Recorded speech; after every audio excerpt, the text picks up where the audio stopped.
Nesse início aí, deixa só, por enquanto, eu para fazer a apresentação, depois você vai subindo, sobe a Renata quando a chamar, é melhor.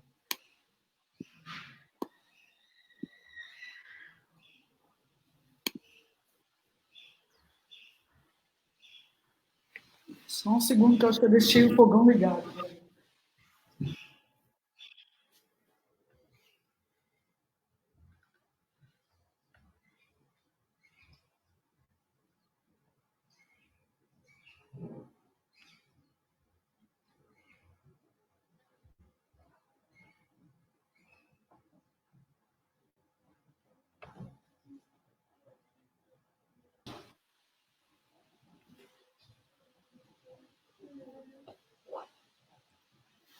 Arthur, você fala quando eu tenho que botar na moda apresentação, tá?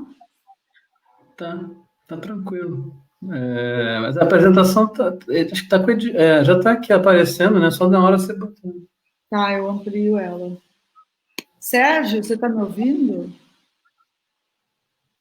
Depois, não precisa ser hoje, mas eu vou falar com você sobre doutorados e tal.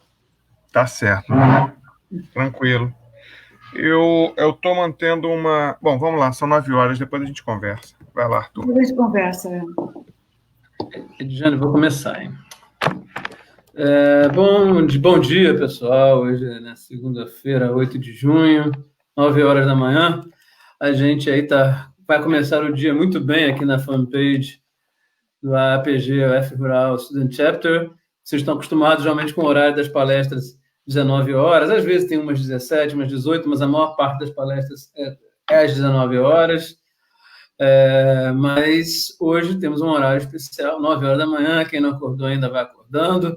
Nesse momento a gente tem 33 pessoas já no Facebook chegando, curtindo, já se envolvendo, é assim mesmo, o pessoal vai chegando aos pouquinhos, ainda mais cedo, já foi para 35, porque hoje a gente tem uma palestra fenomenal com a professora Renata Schmidt, e o nosso horário tem que ser cedo, porque a Renata está lá na Suíça, e para ela já é mais avançado, de horário, mas para a gente é 9 horas da manhã. Então, a gente vai estar hoje aqui com a Renata cedinho, então, por isso essa palestra de manhã. E, aliás, hoje é um dia agitado no ciclo de palestras da APG, nós temos 2 palestras hoje, a Renata, 9 horas da manhã agora, e às 7 horas da noite a palestra do Felipe, lá do Museu Nacional, falando dos meteoritos, inclusive falando da recuperação da coleção. Ele tem um mestrado, né, ex-aluno da Rural, e faz o mestrado lá no Museu Nacional. Então, hoje, às 7 horas, também tem a palestra do Felipe, mais conhecido pela galera da Rural como Somália. Ele vai estar dando essa palestra aí, logo mais, para a gente, às 7 horas da noite. Então, hoje é um dia agitado, a semana é agitada. Quarta-feira, 7 horas da noite, tem a palestra com a Bruna Rodrigues, da ANP, também. E no sábado também nós temos a palestra do professor Rubem Porto Júnior, aqui da Rural também. O Bão vai dar uma palestra no sábado, às 7 da noite também. Então, essa semana a gente tem 2 palestras hoje, uma na quarta noite e no sábado. Então, está bem agitada aqui a fanpage do Chapter, na Rural. Sem contar também que tem os outros capítulos estudantis, o pessoal da SEG.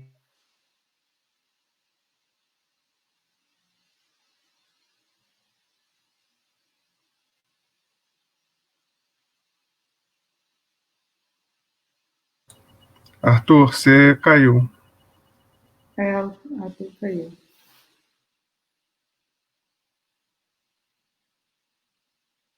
Então é isso, o Arthur caiu temporariamente, daqui a pouco ele retorna.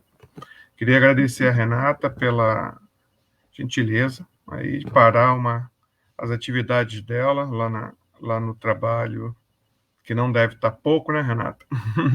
E agradecer, e eu acho que a gente vai começar para não atrasar muito, e aí o Vitor e a Edjane vão tentando transmitir. Deixa eu só pegar o ok aqui do Vitor e da Edjane, para saber se a gente pode começar, se a Renata pode começar a palestra.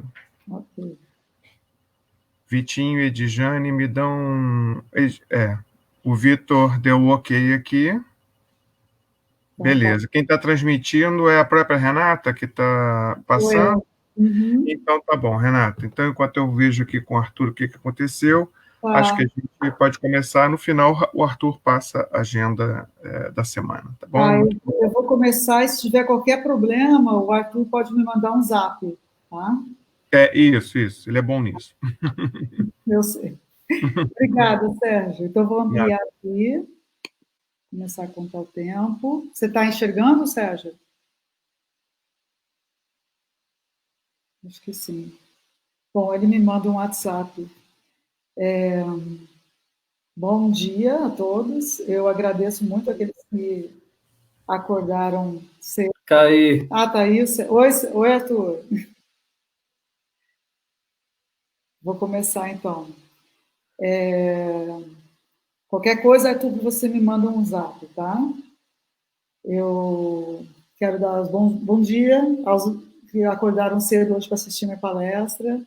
Eu agradeço muito o convite, estou muito feliz de estar aqui, né? Na verdade, eu faço parte também da Rural, eu sou colaboradora da pós-graduação, e para mim é um prazer sempre, né, poder trocar figurinhas com os professores, os alunos do curso de Geologia da Rural, né? Então, eu, inclusive, ousei dessa vez, eu resolvi escolher um tema diferente das palestras que eu sempre dou, que é sobre o projeto Gondwana nos últimos 10 anos, e eu vou falar então do tema que está me envolvendo nos últimos meses, e que é justamente a pesquisa que eu estou desenvolvendo aqui na Universidade de Berna, aqui na Suíça, onde eu estou esse ano, num período sabático, e diferente, então, das outras palestras, né, que eu tecei de cor e salteado, essa daqui é uma palestra que eu desmontei na última semana,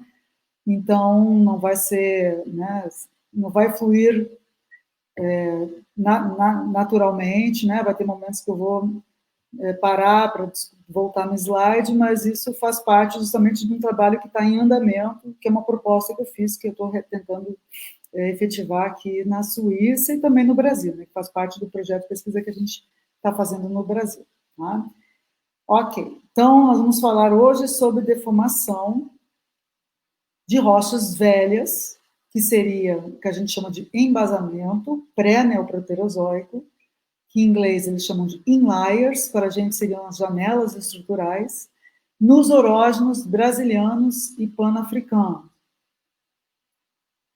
Então, eu estruturei a palestra, uma palestra que a gente primeiro vai revisar o que significam esses inliers, né?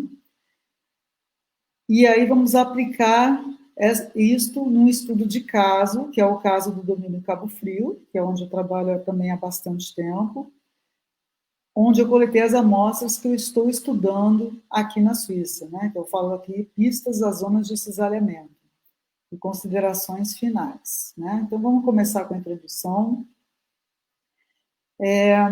Essa figura é um mapa, uma compilação de todos os orógenos da porção sudoeste do Gondwana. Então, a gente observa como que é a dinâmica de uma faixa orogênica aqui, só olhando por essas cores, né? Tudo que está em rosa é o que nós chamamos de cráton, quem trabalha com as faixas móveis brasilianas, né? Que são aqueles continentes que existiam antes da formação dos orógenos brasilianos, no caso, e pan-africanos na África, né? Então, aqui a gente tem o mapa de reconstrução da América do Sul, com a África. Em rosa, nós temos o Cráton de São Francisco, a sua continuação na África, que seria o Cráton do Congo, a porção sul do Cráton do Congo, que é o bloco de Angola, o Paranapanema, que está submerso não, está por baixo da bacia do Paraná, o Rio de la Plata e o Kalahari. E o Luiz Alves também aqui. Essas faixas aqui em verde e laranja são as faixas orogênicas, que são produtos da convergência desses blocos continentais no final do Neoproterozoico e início do Cambriano. E o que a gente vai falar hoje vai ser especificamente sobre essa região aqui, que é o terreno Cabo Frio, mas pensando num conceito que é estudar o orógeno a partir do embasamento, né? Que seria o que a gente vai ver na próxima figura. Isso aqui é um zoom no sudeste do Brasil, isso aqui é do mapa do Gondwana, que a gente pretende publicar esse ano, né? E, para chamar a atenção, você tem um mapa geológico bem simplificado, mas reconstruído, né? A margem africana, a margem brasileira, olha, Luanda, Rio de Janeiro. Aqui tem uma perfuração offshore da Petrobras, que atingiu esse mesmo embasamento que a gente tem em Cabo Frio. E o que eu queria chamar a atenção aqui para vocês é o seguinte: tudo que está em rosa são as rochas mais velhas, são arqueanas, né? De acordo com a nossa compilação do Gondwana. Tudo que está em vermelho, os polígonos em vermelho, são as rochas do Paleoproterozoico, e em marrom, do Mesoproterozoico. Então, se a gente voltar naquela figura anterior, vocês vão ver que o cráton de São Francisco, aqui no sudeste do Brasil, está representado aqui, em grande parte coberto pelo Neoproterozoico, pela sequência Bambuí, né? Mas aqui no sul dele, ele tem uma porção arqueana, né? E também uma borda paleoproterozoica. E a mesma coisa o bloco de Angola, na África. Tudo que está em laranja são as rochas do Neoproterozoico. Seriam, então, aquelas rochas vulcânicas, sedimentares, plutônicas e metamórficas que foram geradas durante a convergência dessa margem continental com essa margem continental. Mas o que eu quero chamar a atenção para vocês? Dentro da faixa orogênica, né, se vocês vão olhar aqui, se você pensar como essa figura anterior, que tudo que está aqui em verde é de 600 a 580, verde mais claro, 590 a 540, verde mais claro ainda, 550 a 500, seria rochas geradas no final do Neoproterozoico. Mas não é verdade. Quando a gente vai em detalhe, dentro da faixa móvel, nós temos rochas mais antigas. Só que notem que elas têm uma simbologia, apesar de ser paleoproterozoico, esse paleoproterozoico ele tem uma simbologia em vermelho dentro dele, diferente, por exemplo, do arqueano que está, no caso aqui, o arqueano que está em preto. Esse paleoproterozoico tem uma simbologia dentro em branco. Por que nós fizemos isso? Que, na verdade, esse paleoproterozoico aqui, que equivaleria ao domínio ao complexo Mantiqueira, Juiz de Fora, são unidades do embasamento do São Francisco que foram retrabalhadas no Brasiliano. Esse aqui, que é o que a gente vai falar hoje, que é o complexo região dos lagos do terreno Cabo Frio, ele é parte da crosta antiga paleoproterozoica de Angola, retrabalhada também no Brasiliano, mas numa fase um pouco mais jovem, que é no Cambriano. Por isso que o símbolo está com uma cor diferente. Então, a nossa palestra hoje é sobre o que essas janelas de embasamento que ocorrem dentro de uma faixa orogênica, janelas mais antigas do que a faixa, podem nos falar, porque, na verdade, elas são testemunhas de todo o processo orogênico. Elas existiam antes, durante e depois. E é sobre isso que nós vamos falar hoje. Tá? Então, as janelas do embasamento nos orógenos, elas são, né, eu peguei uma definição minha mesmo, né, que é, no meu ponto de vista, né, elas são domínios da litosfera continental mais antigos do que a faixa orogênica onde elas estão inseridas. Né? E elas podem registrar muitas coisas, né? Ela pode registrar a paleogeografia anterior ao ciclo orogênico, né? Como que se distribuíam esses continentes antes da colisão, como foi o rifteamento que precedeu a colisão, o rifteamento que gerou a bacia, que depois foi invertida, teve subducção, como foi essa subducção, como foi a colisão e como foi a exumação da faixa móvel. Então, o embasamento ele é importantíssimo para a gente contar a história de um orógeno. E ele influencia muito vários processos dentro da orogênese. Então, voltamos aqui.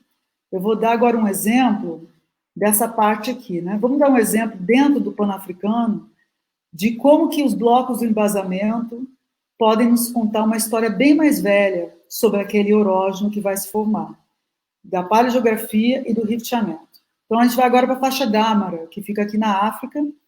Né? Então, aqui eu vou falar hoje mais do leste da Ribeira, mas agora eu vou dar um exemplo da faixa Dâmara na África. Essa faixa, ela separa o sul do Cráton do Congo, ou o Bloco de Angola, do Cráton de Kalahari. E uma das grandes debates que tem aqui, né, um debate que agora está se estendendo atualmente para a região do Atlântico Neoproterozoico, é o debate sobre se o Kalahari e o Congo alguma vez se separaram, se gerou crosta oceânica aqui no meio entre eles, e depois eles colidiram, ou se o Kalahari e o Congo não estavam juntos, o Kalahari ficava do outro lado do globo e se aproximou somente no final do Neoproterozoico e colidiu no Cambriano, que é a idade da metamorfismo e deformação da faixa d'Amaro. E para discutir isso, qual é a posição dos continentes antes da faixa orogênica, nós precisamos conhecer o embasamento desses continentes. Então, todo o continente ele tem uma margem continental, né? No caso, a área que a gente trabalhou muitos anos, aqui com o professor Trou e o professor Pasquia, né? Esse aqui é produto do doutorado da Débora Nascimento. A gente estudou toda uma sequência sedimentar, desde a base da margem, né? Desde o rift até o mar, a transversão marinha, que depois fechou, né? O mar que fechou. Então, o trabalho que a Débora fez, que é muito interessante, ela tem 2 papers publicados nessa área, e ela estudou a sequência sedimentar desse Kamanjab Inlier, que é um inlier do embasamento. Então, esse embasamento cinza é o embasamento do Angola, e tudo que está em preto aqui é o Kalahari.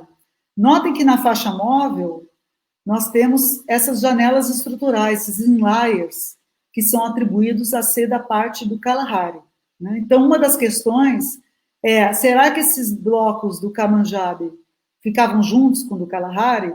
Então, a Débora estudou a sequência sedimentar depositada nessa porção próxima ao Congo, grande parte da sedimentação, que vai desde 750, que é a idade do vulcanismo bimodal, que é relacionado ao rift, até por volta de 600 a 550, que já é a idade dos turbiditos do mar aberto.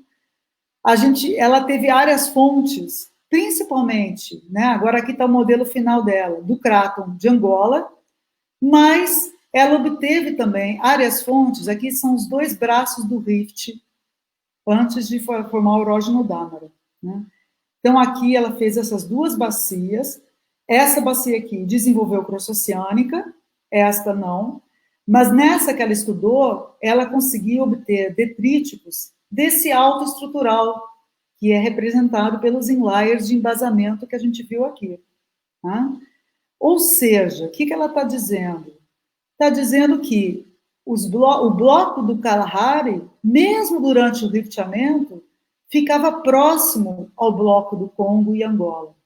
Então, esse trabalho da Débora, ele é fundamental, e ele foi realizado a partir do estudo dos zircões detríticos da bacia, da margem do Congo, que tinha uma proveniência justamente de um inlier do embasamento dentro do Orógeno Dâmara, que é esse inlier aqui, e que é atribuído a ser a margem do Kalahari, indicando que provavelmente isso aqui era um bloco só, sofreu recheamento, formou a bacia que a Débora estudou, e aí depois inverteu e teve a colisão cambriana no Dâmara. Ou seja, os inliers do embasamento nos dão muita informação sobre a paleogeografia do rift.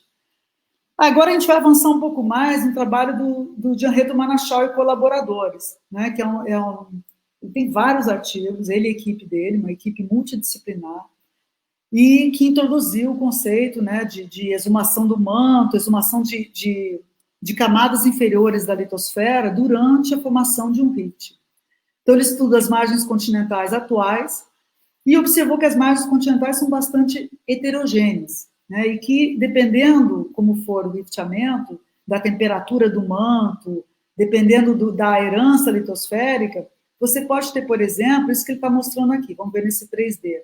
Você tem uma litosfera continental, ela é estirada, né, ela é afinada por meio de falhas, essas falhas aqui, e essas falhas, numa evolução mais avançada, elas acabam exumando camadas que estavam embaixo da crosta, ou a própria crosta inferior, o próprio manto litosférico.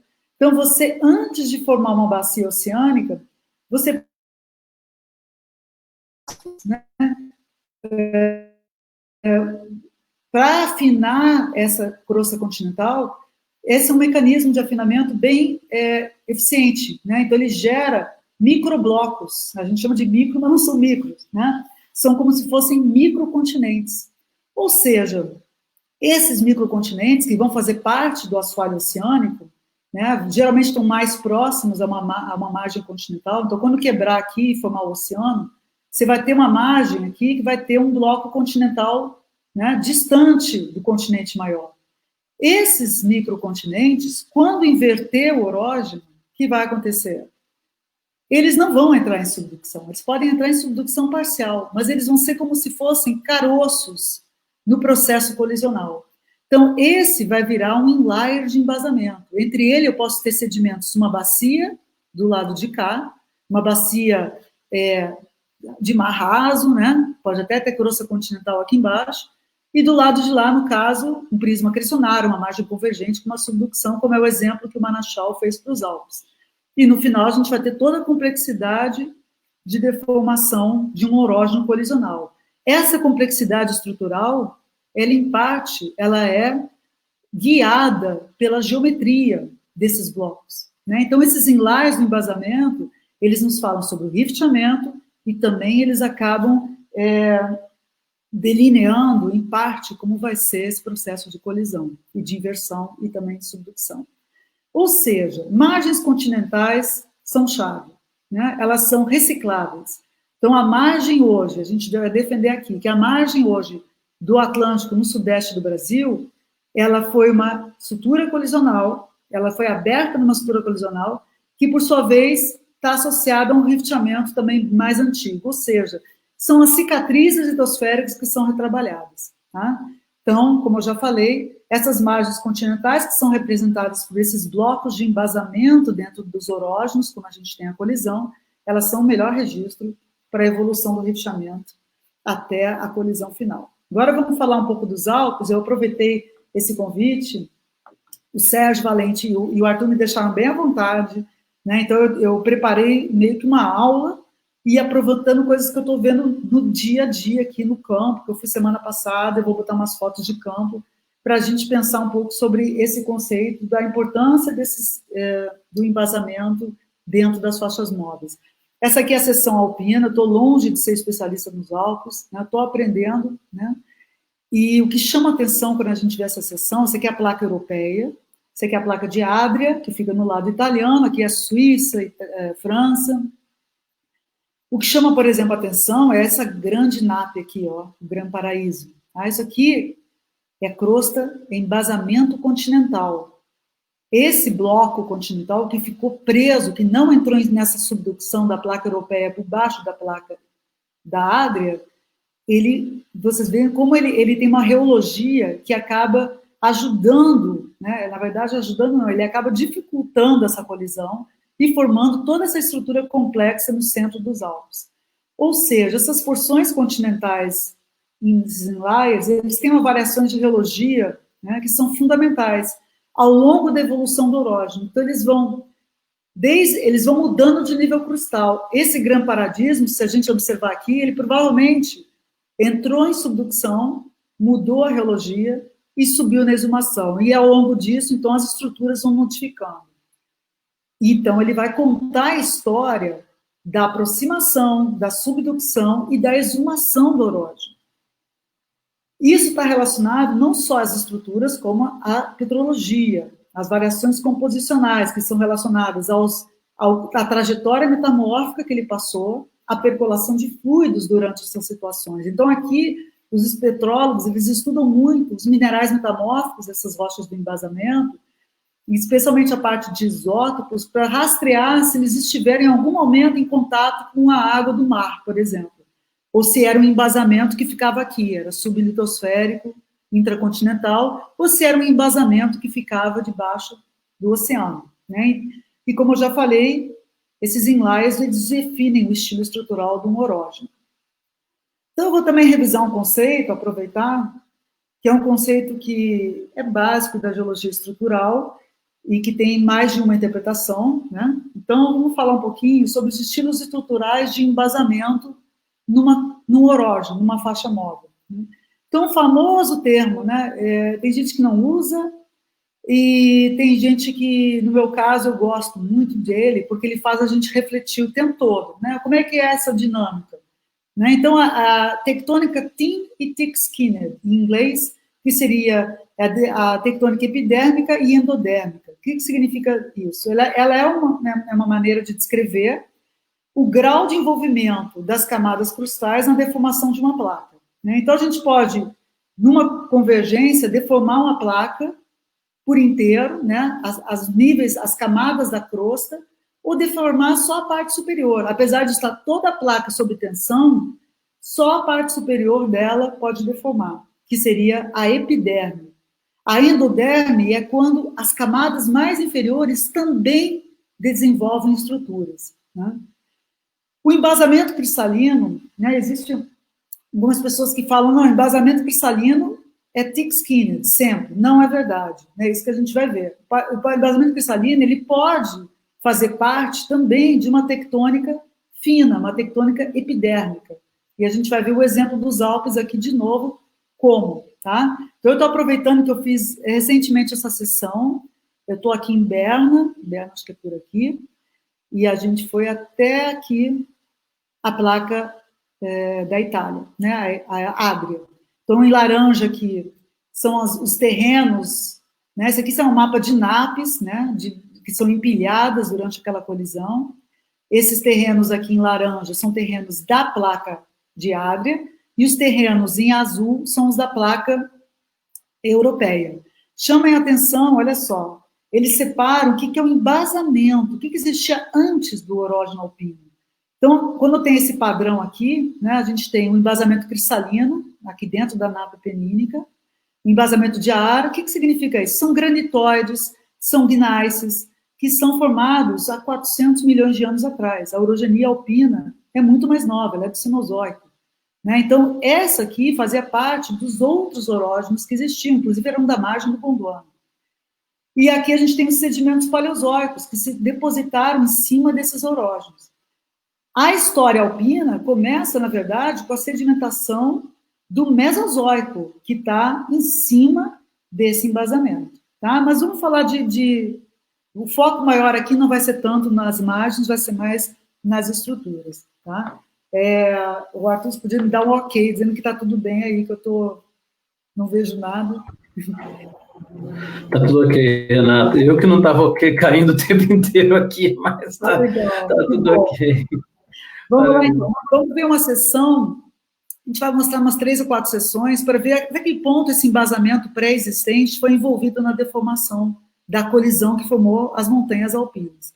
Essa sessão aqui, 3, se não me engano, é a próxima, tá? Esse é um paper desse professor aqui de Berna mesmo, que é muito bom esse paper, e ele tem várias sessões nos Alpes. Olha que interessante, aqui é o norte da orogenia, a gente está bem longe da zona de da sutura principal alpina. Aqui é o embasamento dos Alpes, que é o primeiro embasamento é o maciço de Ar, que é esse pequenininho aqui, né? Olha que interessante, a gente tem os sedimentos do Cretáceo todos dobrados e deformados, e o embasamento praticamente coeso. Aqui a gente tem praticamente a discordância do embasamento preservada. Claro que a base dele está levantada por uma falha tardia aqui, né, que acabou elevando as montanhas no final da colisão. Mas isso aqui é um típico exemplo de uma thin-skinned tectonics, em que a gente tem a superfície de descolamento, são as camadas mais dúcteis, como pelitos, como sal, né? Ou própria discordância do embasamento, e aí os sedimentos em cima, eles absorvem, eles deformam, geram as estruturas, e o embasamento não sofre essa deformação. Eu vou mostrar umas rochas aqui a gente viu no campo, né? Então aqui embaixo é o embasamento, e aqui é a sequência sedimentar do Cretáceo, também pré-Alpes, né? Ela aqui é deformada nos Alpes. Olha o embasamento aqui, olha as dobras que a gente vê, esse aqui é um ortognáceo, né? Todo dobrado. Essas dobras não são alpinas, são dobras do ciclo orogênico anterior, né, que estão discordantemente, a estrutura plano axial aqui é vertical, discordantemente nós temos os sedimentos do Cretáceo por cima dela. Então isso aqui é uma deformação que não envolveu o embasamento, é uma deformação superficial. Mais exemplos, agora se a gente olha a camada, a gente acha que as camadas são horizontais, bonitinhas, você anda mais um pouco em cima, olha as dobras isoclinais, olha aqui as dobras, né, no sedimento do Cretáceo, né? Então, os sedimentos são muito mais dúcteis, eles têm as próprias camadas que facilitam o movimento, diferente do embasamento ortognático. Aí a gente vai mais para o sul, tem o maciço de Gotthard, também, são granitóides do Herciniano, bem mais antigos que os Alpes, e esse aqui não tem evidência nenhuma da deformação alpina. Então, eles são preservados dentro do orógeno. Agora vamos mais ao sul. Deixa eu mostrar aqui, senão a gente vai se perder. Agora a gente vai ver essa seção aqui, ó, acho que é a 4C. Estamos chegando perto do que eles chamam de sutura, que é essa linha aqui, que é a falha insúbrica, né? Aqui já é outra placa, né? Estamos chegando perto da sutura. Aqui o negócio já começa a mudar, aqui a gente tem as NAPs mais as penínicas, né? Que são as NAPs que estão aqui, elas aparecem um pouquinho lá em cima. Vamos lá naquela seção. Olha a complexidade que a gente tem aqui, né? Então, nós temos o embasamento, que eu falei para vocês, incólume, ele já está finamente dobrado junto com as sequências sedimentares e vulcânicas. Nesse caso aqui, eles consideram thin-skinned, porque é uma deformação relativamente superficial, aqui 5 quilômetros, mas a gente tem um embasamento envolvido. Mas como que o embasamento pode estar envolvido numa deformação tão epidérmica? Porque ele está fino. Originalmente, o que a gente tem numa margem continental? Eu mostrei para vocês o que o Marachal mostra, né? A margem é formada pelo estiramento e afinamento da crosta continental. Então, a crosta continental fica com 5 quilômetros, 4 quilômetros. Durante a colisão, a inversão, a subducção, ela vira, então, como se fosse uma camada, e o comportamento dela pode ser thin-skinned, sim, junto com sedimentos. Aqui são, né, aí para ilustrar, né, essa sequência, nessa zona aí, já temos um metamorfismo nas rochas sedimentares, estruturas belíssimas aqui, né, o anfibólio crescendo em cima de uma foliação, nitidamente pós-tectônico, né, são guinais, esses paraguinais, e o que eu conheci foi um evaporito no campo, em alto grau, né, que eu não conhecia. Então, essas, ainda estamos na placa europeia, né? Dentro dessa sequência intercalada, nós temos os eclogitos, que são a porção máfica, aí a gente já está um pouquinho mais na frente, já estamos entrando na porção oceânica pré-alpes, aqui as rochas do manto, né, os peridotitos, e etc. Né? Então, agora, a gente saiu daqui, estamos entrando agora na placa da Adria, que é na Itália. Existe aqui depois a gente vai ver no final o orógeno todo. Existe essa falha aqui, uma falha vertical, com um movimento gravitacional final, tá? Esse aqui é um movimento anterior, destral, mas depois ela tem um movimento de subida, que é o que sobe as montanhas dos Alpes, né? Que é bem tardio. Aqui vamos chamar atenção para o estilo thick-skinned. O que acontece aqui? Isso aqui foi feito muito com sísmica, tá? Porque essa região aqui é uma região que você não tem muita exposição no sentido de ver essas montanhas, né? Como a gente vê no lado mais elevado dos Alpes. Então, aqui nós temos embasamento cristalino, tá? Que está em marrom, duplicado, né? Em questões de 5 a 10 quilômetros, né? 15 quilômetros essa seção. Isso é uma tectônica endodérmica, uma tectônica que envolve, né, toda a crosta, ou pelo menos toda a crosta superior e, quiçá, a crosta inferior, quando elas não se separam, né, por descolamento. E aí a gente muda de figura, né? Então, aquele granito que eu mostrei lá do Gotthard, ele vira um gneiss, né? A gente tem uma temperatura maior, tá? E, na verdade, essas fotos são bem daqui. Esses gneiss, na verdade, existe uma polêmica, mas eles, com as pessoas que nos levaram ao campo, eles colocam na placa europeia, né? Mas essa região aqui, ela é uma região subvertical, a foliação, com migmatização, né? Belas estruturas, indicadores cinemáticos, né? E isso tudo está relacionado, então, à zona colisional, à zona interna do orógeno, onde a gente vai ter predominância da thick-skinned. Quando a gente vai para a placa de Adria, aí é outra coisa que eu quero comentar. O thick-skinned tectonics não significa que a temperatura é alta. Pelo contrário, né? A gente foi na placa de Adria, que é a Itália. Né? Aqui a gente tem gabros da crosta inferior, né? Na verdade, ela é a margem de Adria, que foi exumada durante o riftamento. Essas rochas têm acabamento ígneo preservado, né? Elas não têm praticamente nenhuma estrutura dos Alpes. Por quê? Então, a gente está falando desse lado de cá, aqui, ó. Por como ela é fria, inclusive ela não teve arco, né? A subducção não gerou um arco, essa placa, as falhas atravessaram a crosta superior, chegando na crosta inferior. Isso é uma tectônica thick-skinned, profunda, que não significa que tenha alta ductibilidade. Pelo contrário, a deformação se localizou nesse bloco, né? Então, o embasamento, no caso aqui, ele é mais frio, tá? Eu acho que eu vou adiantando, porque diz que eu tenho 1 hora, né? Então, esse foi um exemplo dos Alpes, que eu queria muito mostrar para vocês, sobre um exemplo atual, né, que a gente pode falar muito mais, porque quando a gente faz a sísmica, esse perfil é todo baseado, além do campo, em sísmica, né, em refração, mas são estruturas que estão preservadas porque acabou de acontecer, né? Agora, se a gente fizer uma sessão sísmica já nos nossos orógenos, aí já é complicado, né? Não só a sísmica, principalmente os métodos potenciais, nós vamos ter umas estruturas muito mais associadas ao que temos hoje, que é o rift do Cretáceo, do que ao que existia quando éramos uma cadeia de montanhas no final do Cambriano. Vamos ver o Cabo Frio, então. Agora eu vou passar até um pouquinho mais rápido também, porque eu acho que vocês já estão mais familiarizados. Vamos falar da parte da Ribeira, né? Mas eu vou tentar focar muito no trabalho que eu estou desenvolvendo aqui, não muito em regional. Vamos ver se eu consigo. Então, novamente, estamos falando, então, da faixa Ribeira.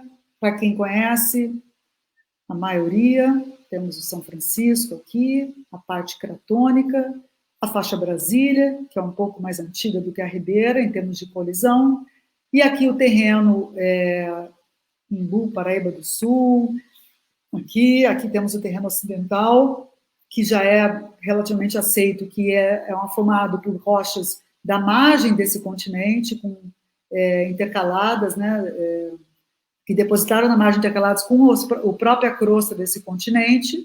Temos o CTB, né, que é um limite que separa o terreno oriental, que não tem embasamento como tem o ocidental, e que tem vários batólitos graníticos, né, granodioríticos, causcalcalinos, que são interpretados por muitos autores como arcos magmáticos, encaixados numa sequência sedimentar, metasedimentar. E aí temos o terreno Cabo Frio, na margem, que, diferentemente do oriental, também ele tem suas características que a gente vai falar agora. Essa é uma sessão, infelizmente, não muito embasada, não temos dados geofísicos para bater o martelo. Essa parte aqui é da Mônica Heilbron, né, a professora da UERJ, a pesquisadora, e eu, no final, eu vou comparar, né, eu modifiquei um pouco a interpretação com relação ao terreno Cabo Frio, a relação entre o terreno Cabo Frio e o terreno oriental, né, que a gente diverge um pouco na relação entre esses terrenos. Mas nós vamos falar dessa unidade aqui. Então, o terreno Cabo Frio, ele tem essa unidadinha rosa, que é uma crosta antiga, ela é um inlier de embasamento, sim, dentro da faixa Brasília, né, Ribeira. Então, o terreno Cabo Frio, ele tem uma trama contrastante, uma trama estrutural diferente da faixa Ribeira. Ele tem um metamorfismo de pressão mais alta do que o restante da faixa Ribeira. Ele tem também uma deformação e metamorfismo mais jovens do que a deformação e metamorfismo do terreno vizinho, oriental. Ele tem um embasamento cristalino envolvido na deformação e ele não tem, na verdade, rochas magmáticas do neoproterozoico. Esse embasamento é o embasamento orosiriano, que eu vou mostrar para vocês, que é o complexo região dos lagos. As supracrustais do neoproterozoico é a sucessão Búzios e Palmital. E essa tectônica, muitos já conhecem, né, esse evento mais tardio nós chamamos de orógeno Búzios, né, e seria relacionado a uma colisão. Né, colisão seguida de exumação, que a gente vai falar. E, por final, esse terreno sofreu as tensões da formação do Atlântico, né, e o magmatismo. Então, ele tem uma história de tectônica extensional também. Bom, esse é um mapa geológico da região, da pontinha do terreno Cabo Frio, né, que é o que aflora, o resto está submerso, esse sim está submerso. E nós temos, para simplificar a nossa vida, temos 2 unidades geológicas, que é o que eu quero mostrar para vocês aqui hoje, nesse estudo, que é o embasamento paleoproterozoico e a sequência que está por cima dele, em tempo geológico, que são os supracrustais, são paragnáceas e rochas metabásicas do neoproterozoico. Tá? Aqui a gente tem... bom, vamos tocar. Esse embasamento, ele é bem datado, apesar de não ter muita publicação, mas a gente tem muito dado. Ele é do orosiriano, um período orosiriano, ele é inclusive mais jovem do que as rochas da borda da borda do cráton de São Francisco, e ele é muito semelhante com as idades que se obtém do lado angolano, né? Ele é bastante parecido não só as idades, como a petrologia, o tipo de rocha. Então, assim, eu acho que também é bem aceito de que ele é parte do bloco de Angola, tá? Só que ele tem peculiaridades que a gente vai falar aqui, porque ele está envolvido dentro do orógeno, né? Vamos lá. Então, são essas rochas aqui. Uma das características desse embasamento é que ele, em alguns lugares, se você descer de helicóptero aqui, olha só, isso aqui é um granito isotrópico intrudindo um outro tonalito folhado. Se eu cair de helicóptero aqui, eu digo que eu estou no cráton, né? Eu não estou na faixa móvel ribeira. Então, ele tem dentro dele porções que não foram afetadas pelas estruturas brasileiras. Tá? Isso é que nos chama atenção. Ele tem, claro, uma recristalização, né, que se vê em lâmina, mostrando que ele foi submetido, depois que isso aqui intrudiu, ele foi submetido a temperaturas altas, ao metamorfismo brasileiro, mas não necessariamente desenvolveu estruturas. Tá? Aqui é a mesma coisa, inclusive tem estruturas de Minglin preservadas, né, estruturas ígneas preservadas. O contato dele com a sequência supracristal é um contato sempre assim, gnáisico, né? Ele está migmatítico nos contatos, bastante folhado, assim como a sequência superior, que é a sequência Búzios, no caso. A sequência búzica, neoproterozoica, ela é formada por rochas sedimentares, protólitos sedimentares e vulcânicos, e ela, na sua totalidade, ela é homogeneamente deformada. Tá? Você acompanha, você não tem domínios menos deformados, né? Já no embasamento tem essa diferença na deformação. Aí, de novo, né, os migmatistas da sequência Búzios, eu vou passar direto, aqui são os granulitos máficos, né, que a gente tem assim, o trabalho do Capistrano, que terminou o doutorado ano passado. Estamos tentando aí publicar esse trabalho na Journal of South America. Eu, inclusive, não estou podendo colocar as figuras, tem 2 doutorandos acabando, mas essa figura eu quis colocar, porque essa daqui é interessante, que conta a história da bacia pré-colisão, né? Então, essas rochas metabásicas, nós estamos associando a crosta oceânica, né? Bem como a sequência Búzios a um prisma quercionário, né? Isso aqui vai estar publicado em breve, a gente vai poder falar sobre esse assunto. Mas aqui já posso adiantar, né? Olha só, chegando à margem passiva de Angola, e aqui o terreno oriental, né? Então, essa é a solução que nós encontramos, que é uma subducção por baixo do terreno oriental, para trazer essa margem passiva aqui. Vamos ver os argumentos depois. Então, essa inversão, essa tectônica convergente, né, o que ela gerou? Como é que ela está preservada no embasamento e também na sequência superior? Ela gerou estruturas deformacionais dúcteis, né, principalmente as 2 primeiras fases de deformação. Em muitos pontos você tem inversão da estratigrafia, tem dobras recumbentes mais tardias, que é o que estrutura o terreno, e tem lineações de estiramento também ortogonais à faixa ribeira. O metamorfismo, ele é de faces anfibolito a granulito, existe fusão parcial em todas as fases de deformação, mas o volume maior, na nossa interpretação, são as estruturas da fase D1 e D2, a temperatura mínima é 800 graus, e a pressão, esse também é um trabalho em preparação, que eu não vou poder mostrar os dados, da Tyler, né? A pressão em torno de 15 quilobares, da sequência supracristal. Tá? Então, a estrutura do terreno Cabo Frio e do terreno oriental, essa seção aqui, né, leste-oeste, ela mostra, né, que, na verdade, o contato, se a gente tirar essas dobras D3, ele é um contato vertical. Né? Então, esses 2 terrenos, eles colidiram lateralmente, né, um ao lado do outro, mas numa estrutura vertical. Né? Deixa eu seguir aqui. Eu vou passar isso, senão vai... E essas dobras aqui são as melhores, mais fáceis de traçar. São as dobras D3, e que elas acabam, então, misturando as rochas supracristais com as rochas do embasamento. Né? Eles estão intercalados. Se eu desdobrar isso daqui, eu vou ter um embasamento por baixo da sequência supracristal.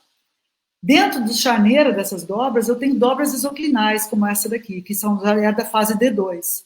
Né? Isso daqui é muito mais complicado. Essa aqui é da fase D3, isso aqui é bem nítido em Búzios, essa foliação subhorizontal. A foliação subhorizontal ela é a mais tardia no terreno, a vertical ela é a mais antiga. E a gente tem fusão até nos anfibolitos, mostrando a alta temperatura. Vamos lá. E a fase tardia, né, as dobras recumbentes tardia, que dobram a lineação de estiramento anterior. O metamorfismo, então, vou ter que mostrar esse trabalho meu antigo, né? Mas ele está aqui como 12 quilobares, ele pode ser maior, a pressão, e a temperatura é alta. Isso foi feito com base nas supracristais. Todavia, o embasamento, aqui são as rochas supracristais, a paragênese mineral já conhecida de Búzios, né, cianita com cafeodspato na presença de fusão e ausência de muscovita, e clínio piroxeno granada, mais quartzo nas rochas máficas. Os leucossomas dobrados, né, pela fase D3. Então, essa deformação e metamorfismo nas rochas supracristais, aparentemente dá para traçar numa boa.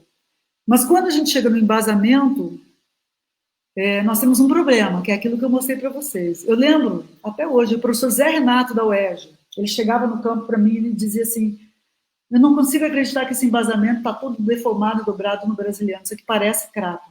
Né? E ele, em parte, tinha razão. E é isso que a gente vai investigar aqui. Né? A distribuição de strain na crosta inferior ou crosta média, né? Isso a gente vai ver. Até onde foi esse embasamento? Será que esse embasamento ele entrou junto com a sequência Búzios, lá para baixo, lá para as pressões de 15 quilobares? Então, como o embasamento granítico, paleoproterozoico, se envolveu no orógeno cambriano brasiliano? Né? Qual é o nível crustal desse embasamento? Nós temos que determinar as condições PT dele. Qual foi a trajetória? Ele foi e voltou como? Né? Paragênese metamórfica e datação dessas paragêneses. Como é a reologia? Né? Que é isso que a gente está vendo aqui. Né? Ele tem porções em que ele não deforma, não registra estrutura, e porções em que ele desenvolve zonas de cisalhamento. Por quê? E os fluidos? Qual o papel dos fluidos? Que a gente vai investigar aqui também. Tem até uma ondinha aí, que esse é o objetivo do meu projeto aqui na Suíça, que eu queria mostrar para vocês. Então, né, a gente vai tentar determinar as condições PT da zona de cisalhamento, que são zonas relativamente tardias na história do orógeno, datar-se a deformação, relacionar a deformação com a fusão, que é o ponto mais quente, literalmente, e comparar a trajetória PT das rochas supracristais do neoproterozoico com essa história aqui, que em parte é o que a Tayla Vieira já está fazendo com geotermobarometria nessas duas unidades principais. E testar a hipótese de que a margem de Angola entrou em subdução parcial por baixo da faixa ribeira. Vamos lá, então. Aqui a gente tem um zoom na região de Búzios. Vamos ver essa seção geológica, que já é bem conhecida também. Em rosinha é o embasamento e os tons em roxo e lilás são as sequências supracristais e em verdinho são os metabasinhos. Nós vamos ver essa seção aqui. Né? Essa seção você vê que a sequência Búzios, que são os metapelitos, ou gnaisses com cianita, eles estão por cima do embasamento em Jelibá, por baixo do embasamento aqui em Zé Gonçalves. Né? Então, essas dobras, grandes dobras recumbentes, elas invertem esses contatos. O embasamento ele aparece diferente nessa seção. Quando a gente vai na porção menos deformada, olha o que a gente vê. Estruturas primárias belíssimas, né? Sem aquilo que o professor José Renato falava. Não, isso aqui é cráton. Né? Diques cortando o embasamento granítico, inclusive esses diques, nós acreditamos que eles sejam contemporâneos a esse embasamento granítico, né? Seria o final do orosiriano. Estruturas, textura granítica, folhação paleoproterozoica cortada por diques paleoproterozoicos, enclaves. Né? Então, isso aqui são tudo evidências de estruturas do paleoproterozoico. Né? Nós não temos fusão neoproterozoica, a não ser a recristalização em lâmina, que a gente observa. Agora vamos para os contatos com o embasamento, com a sequência de cima, né, que é a sequência Búzios. No caso aqui, a sequência Búzios. Tá? Como que são esses contatos? Então, a gente já viu essa foto aqui. Olha o que acontece com o embasamento. Migmatítico e deformado, folhado. Os diques de anfibolito, que eu mostrei agora há pouco, viram budãs, né? Junto, deformado em concordância com a sequência superior. Mesma coisa aqui, isso aqui é lá em Ponta Negra, pertinho de um contato entre o embasamento e a sequência, no caso, o grupo palmital, a sucessão palmital lá na região de Maricá. Agora vamos ver a área que a gente pegou. Nós escolhemos esse inlier de embasamento, que ele é muito preservado, mas ele tem zonas de cisalhamento. Ela é muito conhecida, esses afloramentos. Eu já levei, sei lá, 3 mil alunos, o grupo da UERJ também já levou milhares de alunos, tá? É uma das zonas de cisalhamento mais clássicas da geologia do Rio de Janeiro.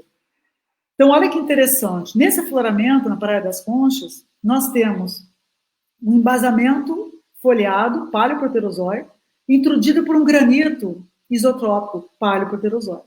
Nenhuma evidência de fusão parcial. Aqui está o professor Julinho, da UFRJ. Essa foto era daqui de baixo. Aqui está muito deformado, né, pelos cataclasitos do Cretáceo, mas dá para observar que aqui a rocha está folhada. Isso aqui já é um domínio de alto estrém e migmatização também. Olha o que acontece com o embasamento logo ali em cima. A gente põe um pé num e o pé no outro. Né? A gente tem geração de muitos veios leucocráticos.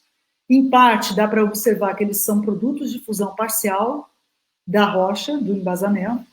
Os zircões, olha que interessante, eles têm uma borda metamórfica cambriana, bem jovem, 500 milhões de anos, e estão bastante deformados. Tá? Será que essa idade é a idade dessas deformações aqui, que eu considero uma zona de cisalhamento? Vamos tentar responder.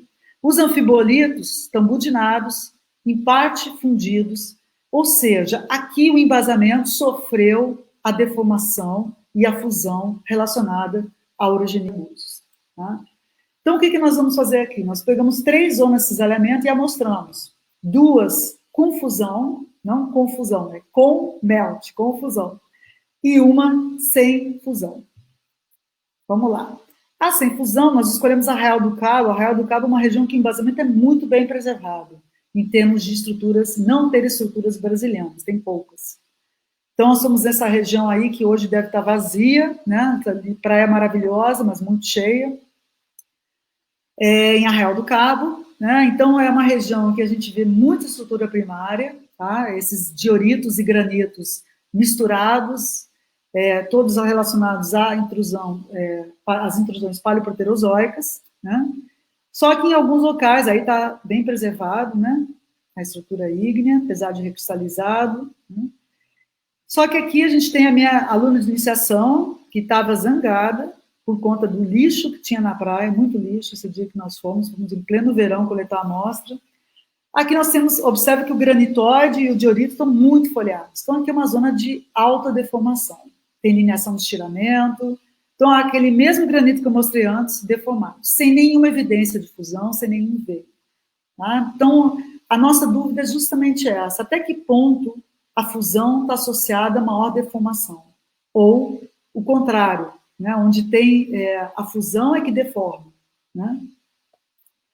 Bom, nas lâminas nós observamos também o estiramento, nesse corte é paralelo ao estiramento, aqui já é perpendicular.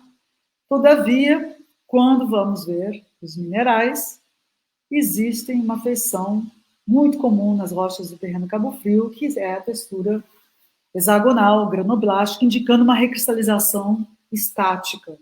Ou seja, o que significa isso?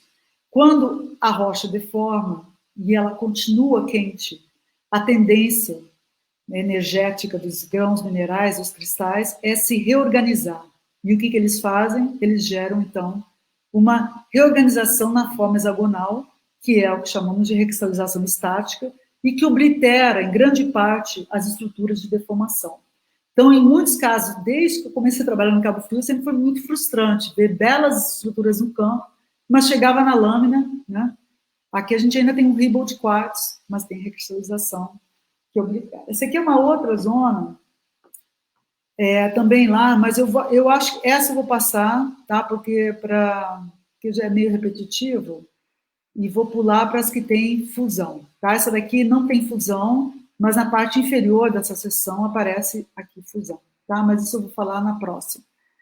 A outra seção que foi amostrada são 2 zonas de cisalhamento paralelas, essas sim são aquelas famosas, lá da Praia das Conchas, tá? Aqui os diques do Cretáceo, afloramento aqui, acho que foi o mais visitado, um dos mais visitados no Brasil, pelos geólogos, e vocês vão reconhecer, né? Essa zona de cisalhamento aqui, ela, na verdade, ela também é uma zona migmatítica, Quando nós saímos dela, olhamos o granitóide praticamente sem nenhuma fusão, e dentro da zona de maior estiramento e deformação, ele está fundido. Aqui vai aparecer muita coisa em inglês, porque essa apresentação eu fiz aqui para o pessoal de Berna.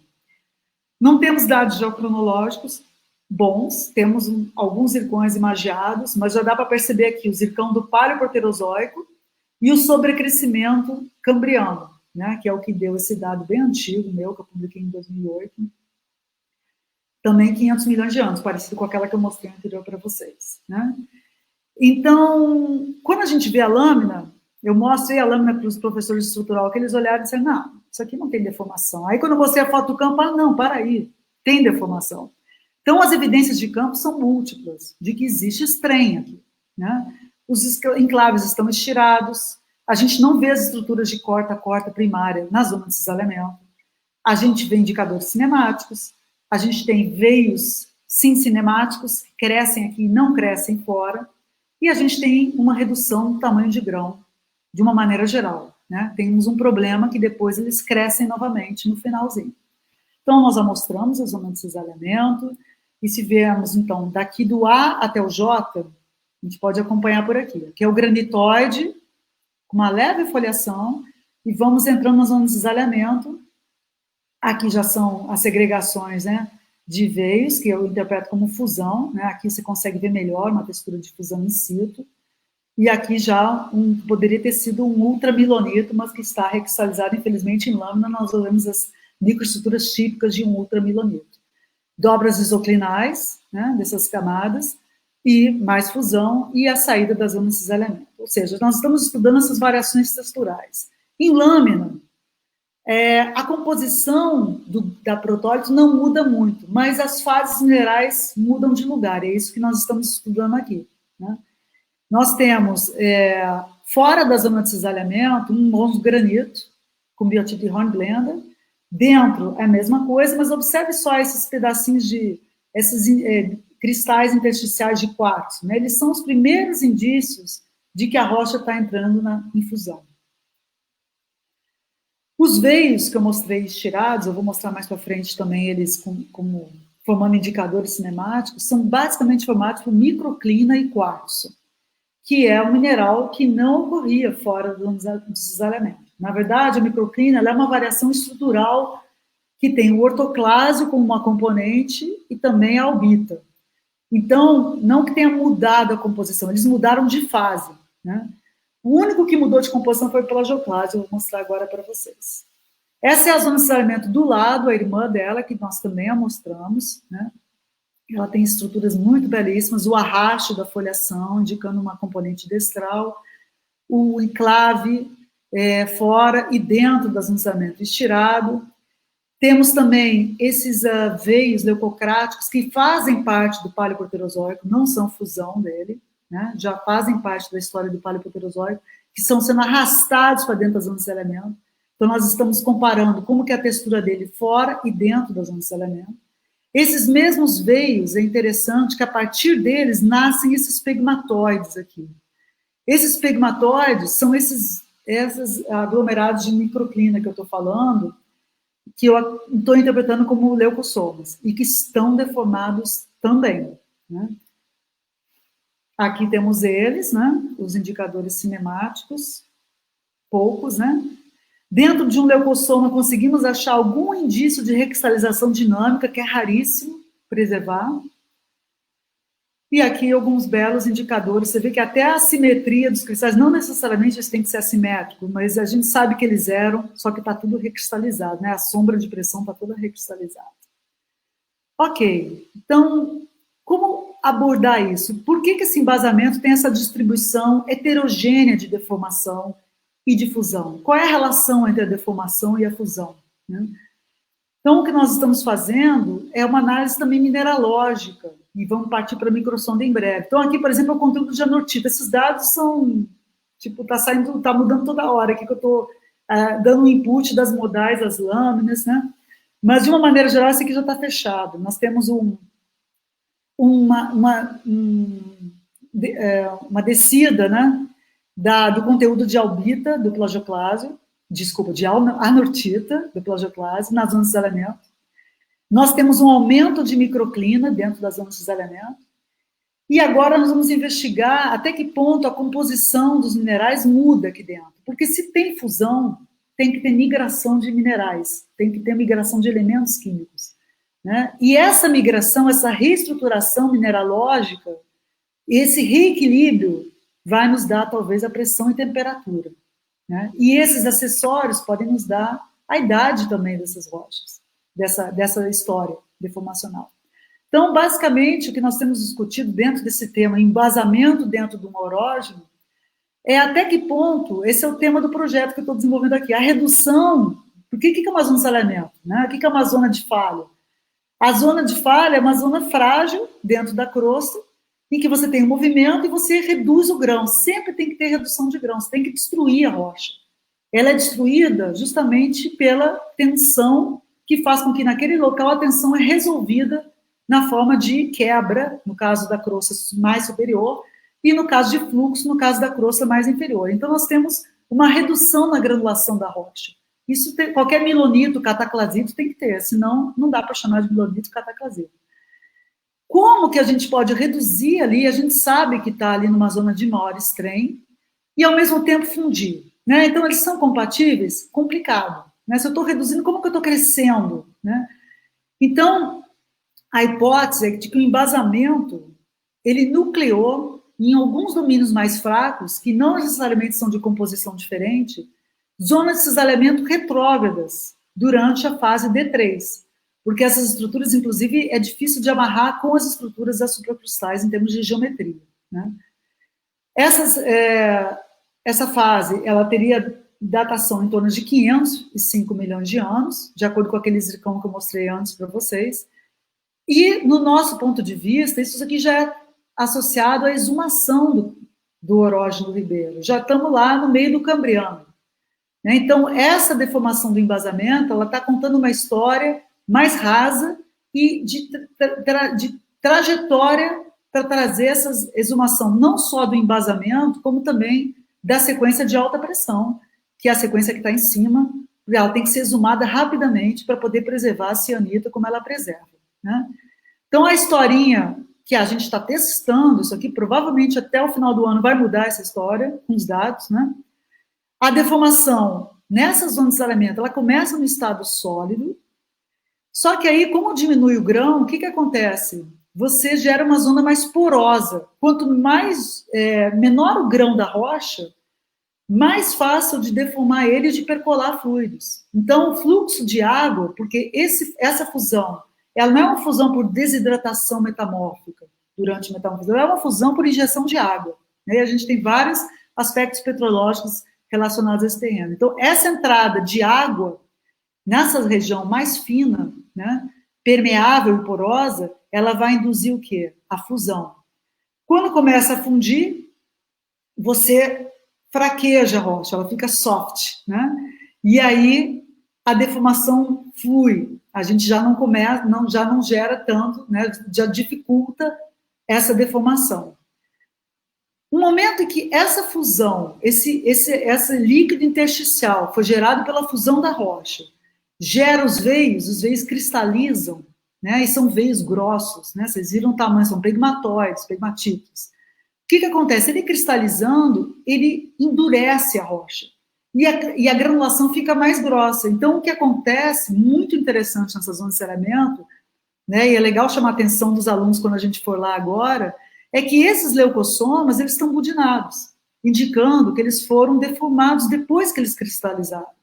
Então, existe uma recorrência, um jogo, né, uma atuação, toma lá da cá, entre a deformação e a fusão. Então, quando uma está atuando, a outra dá uma parada, ou pelo menos a estrutura não desenvolve. Depois, o que aconteceu? A fusão acabou dificultando no final, porque ela gerou uma rocha mais grossa. Então, quem deforma vai ser não o veio, mas a rocha que foi fundida, né? E no final a gente tem a recristalização estática. Já estamos dando 3 horas, mas a gente começou 2h10.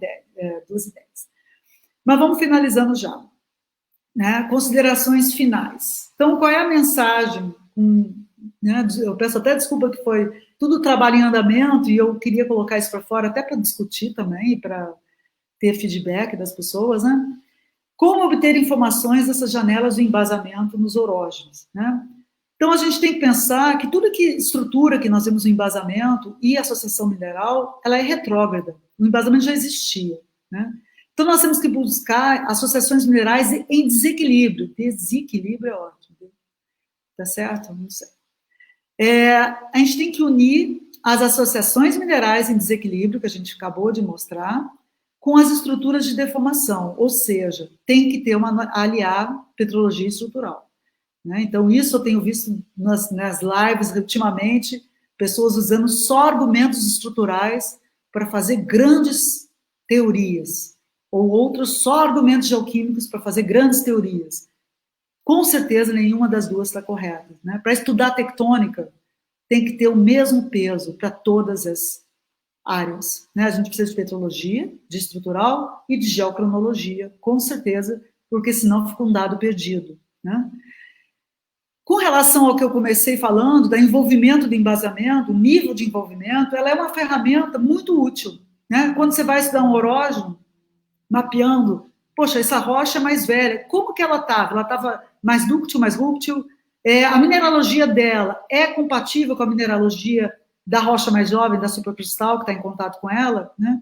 Então, o nível cristal desses blocos mais velhos é fundamental, porque eles têm todo o registro da trajetória da litosfera continental, desde o rifteamento até a colisão e exumação. Eles guardam essa história, né? E essa história pode estar como inclusão fluida dentro de mineral, pode estar numa estrutura de deformação.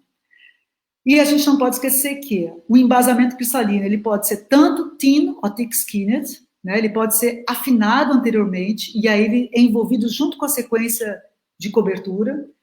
E a temperatura, alta temperatura, não significa, muita gente alia isso ao estilo de thick-skinned. E é justamente no caso do exemplo alpino, né? Existem outros exemplos diferentes, mas o caso do alpino é o contrário. A placa mais fria foi a placa que as falhas penetraram mais profundamente dentro da crosta, né? Então, elas envolveram a endoderme toda, né? Todas as camadas crustais.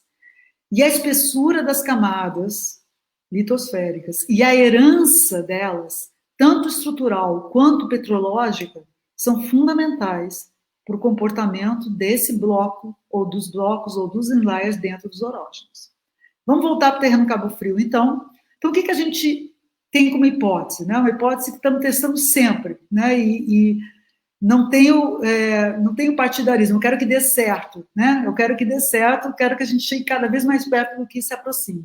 Com certeza o Cabo Frio, ele é um pedaço, né, que ficou na nossa margem do bloco angolano. Nós sabemos que ela é uma margem que tem pelo menos 200 quilômetros submerso, né, que é o equivalente à faixa ribeira emersa. Não sabemos o que temos aqui. Sabemos que no lado africano, apesar do problema aqui de mapeamento em Angola, sabemos que existem rochas sedimentares que cobrem, né, o cráton, e que são rochas mais proximais dessa margem continental. E o que nós temos aqui equivalente a essa margem, né, que é o trabalho do Capistrano, que vai sair, se tudo der certo, em breve, são as faces mais distais dessa margem continental, que foram envolvidas na zona do agrião, lá, que é a zona da colisão, né? Então, a zona da colisão, ela, geralmente, você vai ter o quê? As faces profundas envolvidas na subducção. A crosta oceânica, o prisma acrecionário, e a margem passiva vai ter as faces distais, os turbiditos, os xerte, né? São rochas de faces profundas. Mas vamos lá. Então, esse trabalho da Natasha Stanton, professora da UERJ, né? Ela estudou as estruturas no embasamento através da sísmica offshore. E é interessante que eles mostram esse estilo estrutural do terreno Cabo Frio, mostrando que ele segue offshore nesse sentido, né?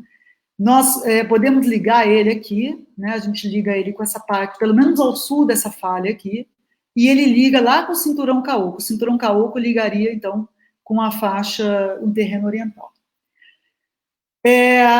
Essa aqui é uma polêmica, né? Infelizmente, nós duas não temos, né, dados confiáveis de subsuperfície, isso é outro problema. Quando a gente mostra as seções dos Alpes, é maravilhoso, eles têm sísmica profunda, é um orógeno jovem, né? Então, a gente tem existe algumas tomografias, né? Mas tem muitos senões nessas interpretações. Mas, de uma maneira geral, né?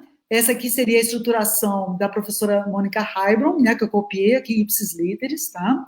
Então, a gente tem aqui o terreno, o Crato São Francisco, a cobertura do cráton deformado, e os próprios inlairs do cráton deformados junto, né? Vocês viram que ela colocou, inclusive, aqui mais fino, né? Indicando, talvez, uma crosta continental mais estirada na margem.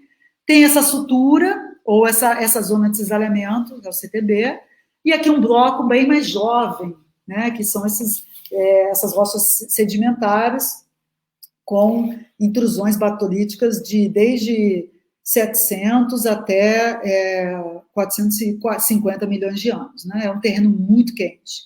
O terreno aqui que a gente discorda, né? O terreno Cabo Frio, isso aqui, inclusive no meu doutorado, eu propus isso 20 anos atrás, a gente fazer o terreno Cabo Frio estava jogado por cima, né?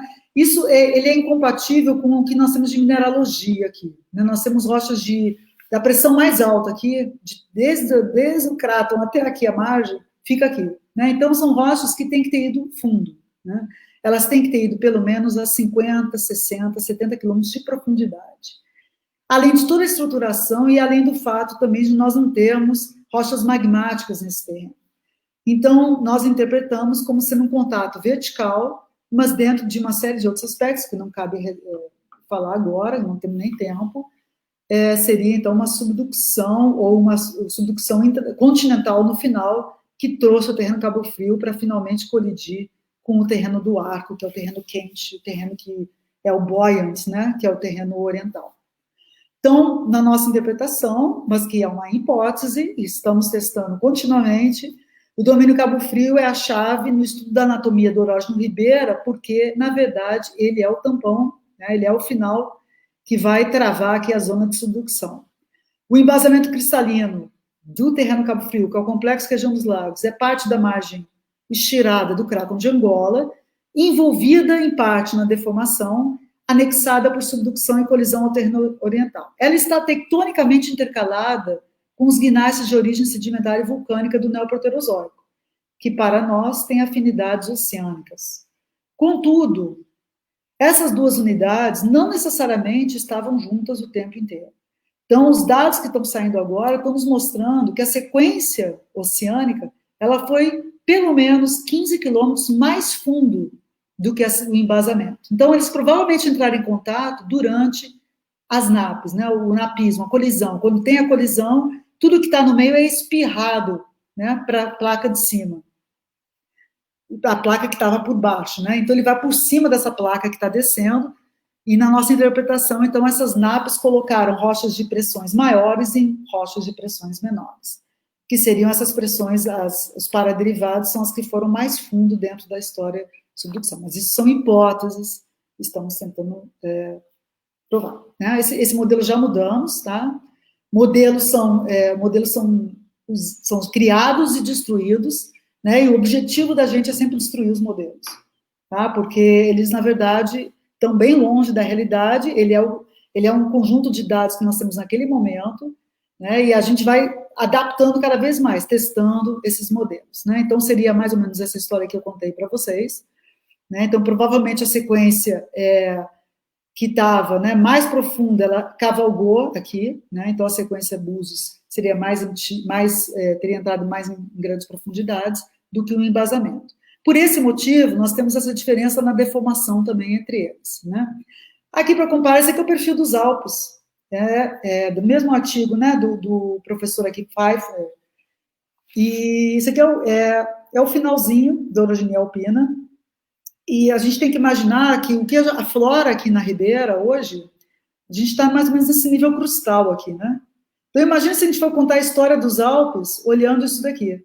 É exatamente o que está acontecendo com a gente aqui. Nós estamos nesse nível, né? Aproximadamente, né? Nesse nível crustal. Então, é complexo, mas é possível, né? E é isso que nós estamos buscando ao estudar um orógeno antigo. Ai, que bom, está acabando. Eu quero agradecer aos meus colegas de campo desses últimos meses, que foi uma correria de eu conseguir fazer essas amostragens para poder vir aqui para a Suíça, para poder realizar esse trabalho, né? a professora Alexis da Rural, a professora Silvia da UFRJ, as nossas alunas da UFRJ, que nos proporcionaram, então, essas amostras que eu estou usando aqui. E, para fechar, eu sei que a situação está bem complexa, eu estava até comentando com o professor Valente, em março aqui estava difícil, aí estava mais tranquilo, agora está o contrário, mas é claro que no Brasil são outras proporções, né? Mas eu queria aproveitar para dar uns conselhos para os estudantes que estão me ouvindo, né, da graduação e da pós também, né? Aproveitar esse momento de quarentena, de ficar em casa e pensar um pouco nos seus dados, nos seus resultados, ou para quem ainda não está desenvolvendo monografia, doutorado, mestrado, estudar mais, tá? Porque isso é fundamental, né? A geologia, eu já ouvi comentários dizendo que a geologia é uma protociência, né? O grande problema atual da geologia, dos nossos artigos, é a falta de quantificação, né? Então, temos que meter a cara na matemática, na física, na química. Precisamos disso. E isso é divertido, não é ruim. Às vezes, a maneira com que nós aprendemos as ciências básicas é uma maneira que coloca como uma dificuldade, como uma coisa não atrativa. Mas, na verdade, quando você vai a fundo na petrologia, na geologia estrutural e vai nos processos matemáticos, físicos e químicos, a gente vê quão interessante que é, né? E a outra coisa que eu queria chamar a atenção aqui é que o conhecimento científico ele é construído a partir de uma sobrecarga de dados, de informações, de fatos, né? Não fake news, e que eles são testados e revistos sempre, continuamente, diante das novas informações e diante dos resultados dos testes, né? E esse teste permanente da ciência, ele requer que a gente esteja persistente, tenha paciência, né? Organização é fundamental, metodologia e uma pitadinha de inspiração, né? Especialmente a geologia, mas é uma pitadinha, gente. Grande parte do que a gente fala tem que estar embasado em fatos, em equações, em mapas, em sessões, tá? Então, estudem sempre, reflitam sobre dados, também quem pega muito dado, né? Eu sempre fui muito eficiente em pegar dado, quantidade, né? Às vezes demais atrapalha, né? Às vezes tem que parar, não, para aí, eu vou ficar 2 anos agora sem juntar dado, vamos entender os dados, tentar juntar, né? Reflitam sobre esses dados e questionem os modelos, tá? Mas questionem com dados, não questionem com opiniões, achismo, né? Cuidem-se, porque o nosso país precisa disso, de jovens questionadores e jovens também que têm argumentos com base em material, em dados, tá? Desculpa aí, mas é isso daí, gente. Obrigada. Obrigado. Um silêncio. Obrigado, Renata. Eu não sei se estão me ouvindo bem ou está metalizando a minha voz. Eu estou te ouvindo bem. Tá sim, tá tranquilo. Primeiro, Sérgio, fica atento aí, porque eu posso cair a qualquer momento, a conexão hoje está péssima aqui, então o meu Wi-Fi aqui, eu uso o Wi-Fi do bloco, então ele é ruim mesmo, mas assim, só que eu estou usando ele, porque o 4G da TIM está terrível, ele está entrando, ele está caindo, então muito provavelmente eu vou cair aqui nesse momento. Então, eu caindo, o Sérgio segue aí tocando. Desde já que caia, não. Desde já agradeço aqui ao Vitor e a Edjane, alunos do capítulo estudantil de Petróleo e Gás, da APG, né, da Rural, que estão aqui no bastidores, ajudando a gente em tudo, e vão continuar ajudando agora, aí, principalmente na parte das perguntas, tá? A pedido da própria Edjane, antes de eu falar das perguntas, né, queria lembrar que a gente tem palestra logo mais às 7 horas, nós temos 117 pessoas agora aqui assistindo a gente, chegou a ter 125, agora temos 117, então estou aproveitando esse momento que muita gente já começa a sair às vezes, mas falar, pessoal, que tem palestra hoje às 7 horas da noite com o Felipe, no Museu Nacional, vamos ter palestras na quarta-feira com a Bruna Rodrigues, da NP, e no sábado com o professor Rubem Porto Júnior. Além disso, a Edjane pediu para que eu lembrasse, ela estava botando aí um cartaz, pode até botar, Edjane, se você quiser, que vai ter uma série de mesas redondas aí que vão ser organizadas pelos chapters, né, da APG no Rio de Janeiro, tá? Esse é o anúncio. Eu não lembro agora, acho que é 15, 22 e 29 de junho. Essas palestras vão estar acontecendo. Se vocês entrarem aí nas redes sociais dos 3 capítulos estudantis, vocês vão ter lá as informações das datas, dos participantes das mesas redondas, como se inscrever. Mas os dias são 15, 22 e 29 de junho. Se eu estiver errado, me avisa aqui, Edjane. Mas, se não me engano, as datas são essas. Eu não vou lembrar agora todos os temas, todos os palestrantes, mas a Edjane me avisou que está certinho. Todos os palestrantes, sobre as informações da mesa, corram lá nas redes sociais dos 3 chapters e lá vai ter sido tudo informado nas redes sociais. O próprio professor Sérgio Valente e a Renata Schmidt estão envolvidos em alguma dessas mesas redondas aí. Mas os meninos vão estar informando nas redes sociais. Tá? Então, não falta atividade para vocês estarem exercendo o pensamento científico e procurar ser questionadores. E no espírito de procurarmos ser questionadores, estamos agora abertos aqui para perguntas, né? Para a professora Renata Schmidt. Então, Vitinho, Edjane, podem jogar as perguntas aqui na tela para a Renata, por favor? Já tem perguntas? Ou não? Eu vejo o pessoal dando muito parabéns, mas ninguém fez nenhuma pergunta. Ninguém fez pergunta ainda, todo mundo tímido, vamos ser questionadores. Está todo mundo só parabenizando. Sempre tem bastante pergunta, estou até estranhando. Que o tema é novidade. Chegou uma pergunta aqui. Pode jogar aí na tela, Vitinho. Do Sandro Mauri. Parabéns pela palestra, foi excelente. Uma pergunta: trabalhar com termometria de rochas muito antigas e retrabalhadas é complicado devido à modificação e sobreposição das assembleias metamórficas. Como você consegue driblar essa dificuldade? Você tem conseguido reconstruir satisfatoriamente as trajetórias de evolução metamórfica dos inúmeros eventos de metamorfismo? Então, nós estamos justamente trabalhando com isso nesse momento. É muito difícil. O ponto número 1 é a petrografia, uma boa petrografia, tentar identificar associações de desequilíbrio, né? Desequilíbrio entre minerais, né? Essa é a primeira coisa. A microsonda ajuda também, né? Isso a gente está fazendo, separando, vendo se faz sentido esse desequilíbrio com a química, a distribuição dos elementos químicos dentro dessas paragêneses. E, além disso, nós temos usado datação de minerais junto com essas paragêneses, senão fica difícil. Por exemplo, vou dar um exemplo prático que a minha aluna Taira está fazendo agora. Ela está estudando os migmatitos do embasamento, em que você tem migmatização, tem uma foliação paleoproterozoica e uma foliação brasiliana e migmatização brasiliana. Só que nós não sabíamos exatamente se a paragênese da migmatização ela era paleoproterozoica ou brasiliana. A gente não conseguia separar isso em lâmina. Então, o que ela fez?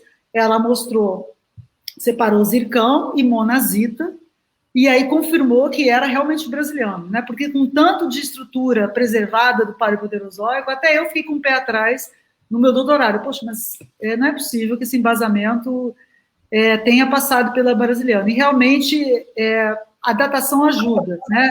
Inclusive domínios da monazita, e que tem todas as idades do brasiliano. Então, se esses minerais cresceram durante esse metamorfismo, e eles têm essa idade, aí a gente consegue amarrar com esse evento, né? Outra técnica que se usa muito é a petrocronologia, que agora está se usando muito. Então, você faz química mineral da monazita, química mineral do zircão. Então, para ver em que fase que o zircão está crescendo, se eu tenho granada na rocha, e a granada é da fase 1 do metamorfismo, do evento mais antigo, se o zircão está depletado em elementos terrazários pesados, significa que ele cresceu junto com a granada. Então, a idade que eu vou ter ali vai ser do evento antigo. Então, isso é muito importante, Sandro, né?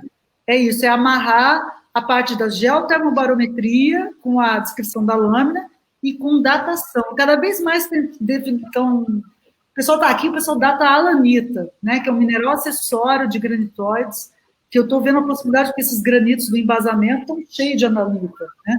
Então, assim, a datação in situ em lâmina, né? A Tayla fez lá na Unesp com o professor George, ela fez a datação em lâmina das monazitas, para poder ver se essas monazitas são do pálio ou do neo. Então, ela vê a textura, e com quem que a monazita está crescendo, e consegue datar a monazita. Não é uma coisa da fazer com o zircão. Então, tem que ter essa petrocronologia para poder avançar. Beleza. Beleza. O 4G, por enquanto, voltou, vamos ver se ele fica melhor. Pessoal, joga mais uma pergunta aí. Sei que estão bombando algumas perguntas aqui. Guilherme Loreato Potrates. Renata, parabéns pela palestra. Você acredita que essas porções de embasamento podem avançar um pouco mais no terreno oriental? Por baixo, pode. Eu esperaria esse embasamento estar por baixo do terreno oriental, né? Em parte, né? O que está preservado. Tem um outro aspecto importante também. Existe agora uma série de... Muita gente trabalhando com detrítico, né? Zircão detrítico.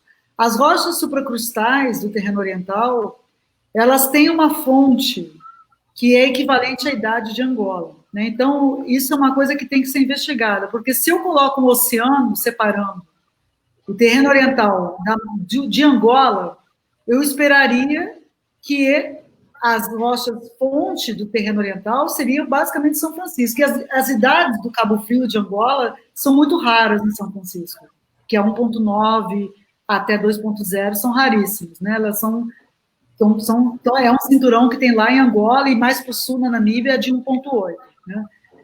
Então, esse é um problema. Só que, por outro lado, quando a gente vê um ambiente convergente, quando está se aproximando da margem continental que vai colidir, você gera uma série, né, gera o prisma crescionário, o forarc, então você pode ter retrabalhamento desse embasamento que está chegando, especialmente da margem continental, que está cheia de sedimentos, cuja fonte principal é a Angola. Então, isso poderia estar retrabalhado e aparecer nos metasedimentos do terreno oriental também. Tá? Então, a gente está nessa comparação. Renata, o Guilherme, ele continua, ele agora complementou a pergunta falando: pergunto isso pelas características que tenho observado no granito Sana, que está localizado relativamente perto do terreno Cabo Frio. Contudo, ao contrário do que se pensava, ele não é um granito de tão alta temperatura e tão pouco apresenta algum componente mantérico em sua gênese. As idades obtidas para esse granito coincidem com as idades da última deformação do Cabo Frio. Uhum.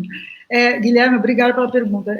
Na verdade, existem o Silva Jardim, o granito Silva Jardim, o granito Sana, aí tem um lá em Campos também, Morro do Coco, e tem os diques, né? O Caju, na região lá do Maricá, tem o Favela, no Rio de Janeiro, né? Então, esse magmatismo pós 500 milhões de anos, tem até um paper do professor Valeriano da UERJ sobre eles coincidem com as idades mais jovens do Cabo Frio, mas mais jovens mesmo. A gente tem no Cabo Frio, bem no contato com o terreno oriental, tem diques de pegmatitos datados em 440 milhões de anos.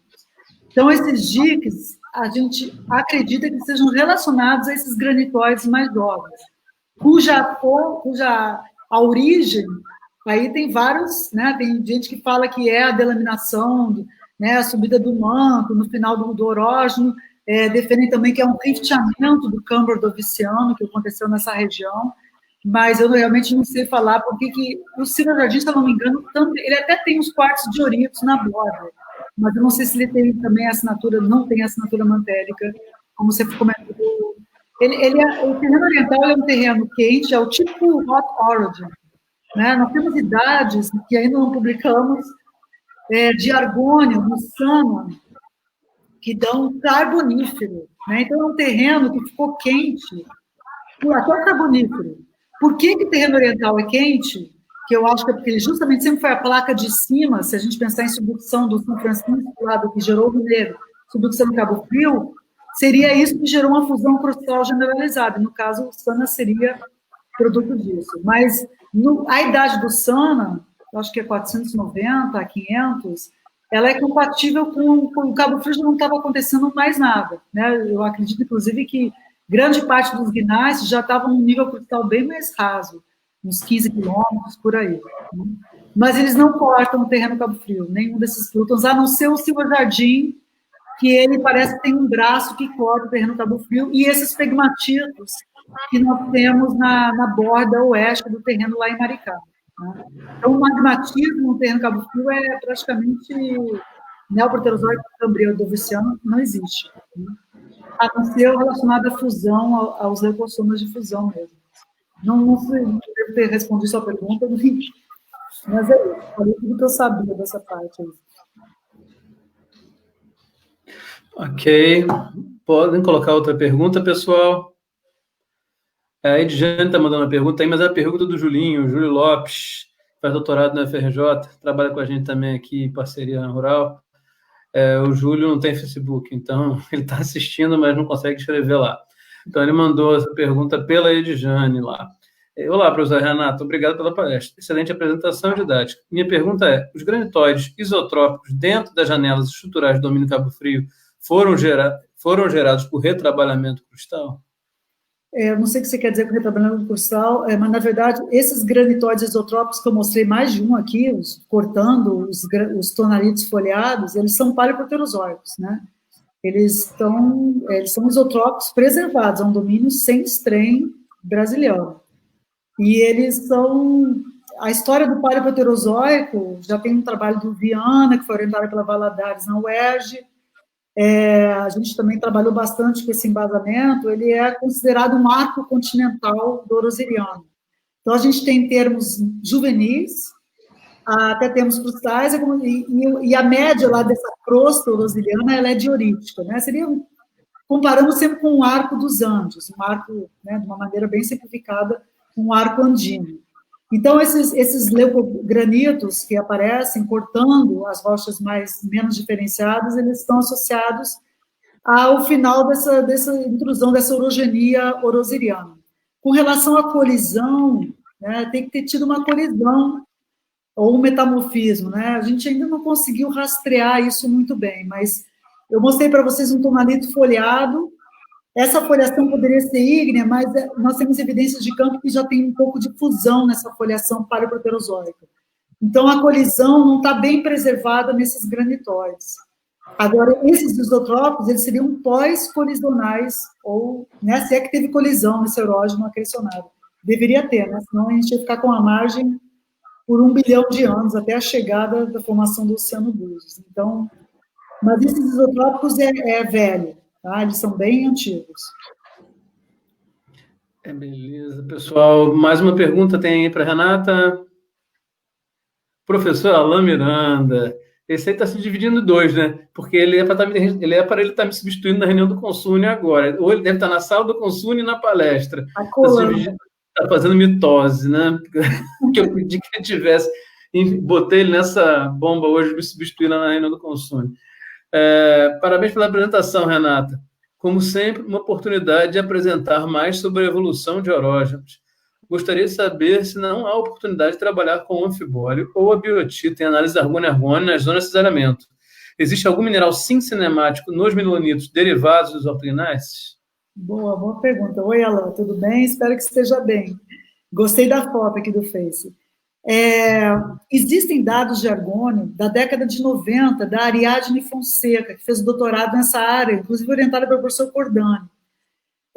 Esses dados são reveladores. Na época que eu fiz doutorado, eu não entendi eles, eu achei que eles estavam errados. Né? Mas, realmente, os dados da Ariadne, eles mostram, dentro do embasamento, locais em que o argônio, na biotita e no anfibólio, é velho, é 600 milhões de anos, 580 milhões de anos, ou seja, ele é mais velho do que o zircão que a gente datou na zona de cisalhamento. E tem locais que o argônio é mais novo, que é o que eu obtive agora no trabalho que a gente está fazendo com a Isabela Carmo e dos Campos. Né? Então, ali a gente tem obtido dados do Ordoviciano ao Carbonífero. Então, é possível sim datar em argônio.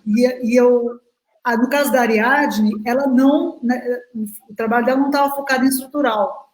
Então, ela tem amostras naquela região, na mesma região que eu estou estudando, só que nenhuma dentro da zona de cisalhamento. Então, eu estou muito curiosa, seria muito interessante, porque até os anfibólios são bem grandes dentro da zona de cisalhamento, eles cresceram depois que começou a cristalizar o leucossoma, né? Então, seria interessante comparar tanto a fibolibiotita dentro e fora, se a gente conseguisse fazer pelo método de Argoni. No final, você falou um negócio dos milonitos, o que ele falou no finalzinho? Sim, cinemático. Existe algum mineral sim cinemático nos melonitos derivados dos ortominerais? Eu não posso nem chamar de milonito. Aqui quase me bateram quando eu chamei de milonito essas rochas, né? Eles chamam de gneiss o sim cinemático seria a microclina que é gerada um pouco depois da primeira cominição de grãos, né? E depois ela é deformada, mas aí a microclina não dá. O zircão, eu acho que vai ter informação legal, porque as duas zonas que eu peguei de zircão, o zircão tem uma borda muito grande, metamórfica na zona cisalhamento e não tem fora. Inclusive, uma nas conchas, na outra ponta, lá no Peró, ela tem duas bordas metamórficas, uma de 500 e uma de 510, 515. Então, eu acho que o zircão, ele cresce por causa dos fluidos que tem nessa zona de cisalhamento. Inclusive, ele cresce em baixa temperatura. Ele não é um zircão de alta temperatura. Então, eu acho que o zircão pode nos ajudar. Se a gente conseguir provar que deformou, fundiu, deformou de novo, o zircão vai dar a idade da fusão. Então, vai estar bem nessa janelinha de deformação. São zonas bem peculiares, essas zonas de elemento, porque elas têm essa recristalização tardia, né? Mas eu acho que poderia usar o zircão. Ok. Por enquanto, não tem novas perguntas no Face. Então, o professor Sérgio Valente quer fazer uma pergunta. Enquanto o Sérgio fizer a pergunta, se surgirem alguma nova pergunta no Face, a gente faz, senão a gente vai para o encerramento, ok? Então, se alguém está a fim de fazer pergunta, ainda vai fazendo enquanto o Sérgio faz a dele. Sérgio, pode fazer a sua pergunta. Oi, Renata, palestra muito boa, adorei a mensagem final, concordo plenamente com você.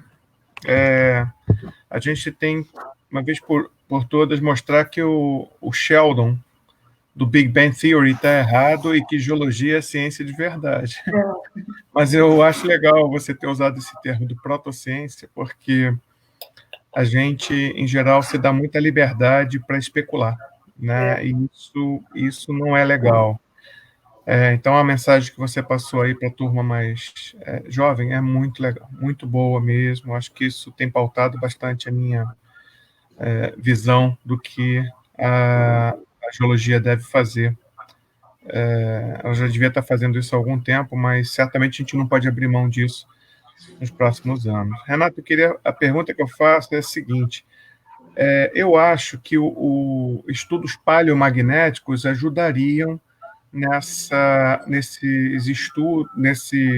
investigação que vocês fazem dos inliers, né? Principalmente de como é que eles são, a história de envolvimento deles na colisão neoproterozoica cambriana.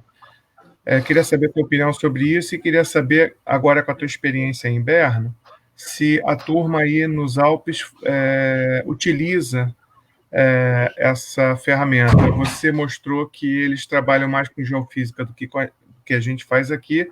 Queria saber se o paleomagnetismo ajudaria a gente a contar essa história, a vocês que trabalham nisso, contar essa história dos inliers, e se a turma aí faz isso. Obrigada pela... Esse termo protociência, eu ouvi, sabe quem falou isso? Foi recentemente, foi o Anderson.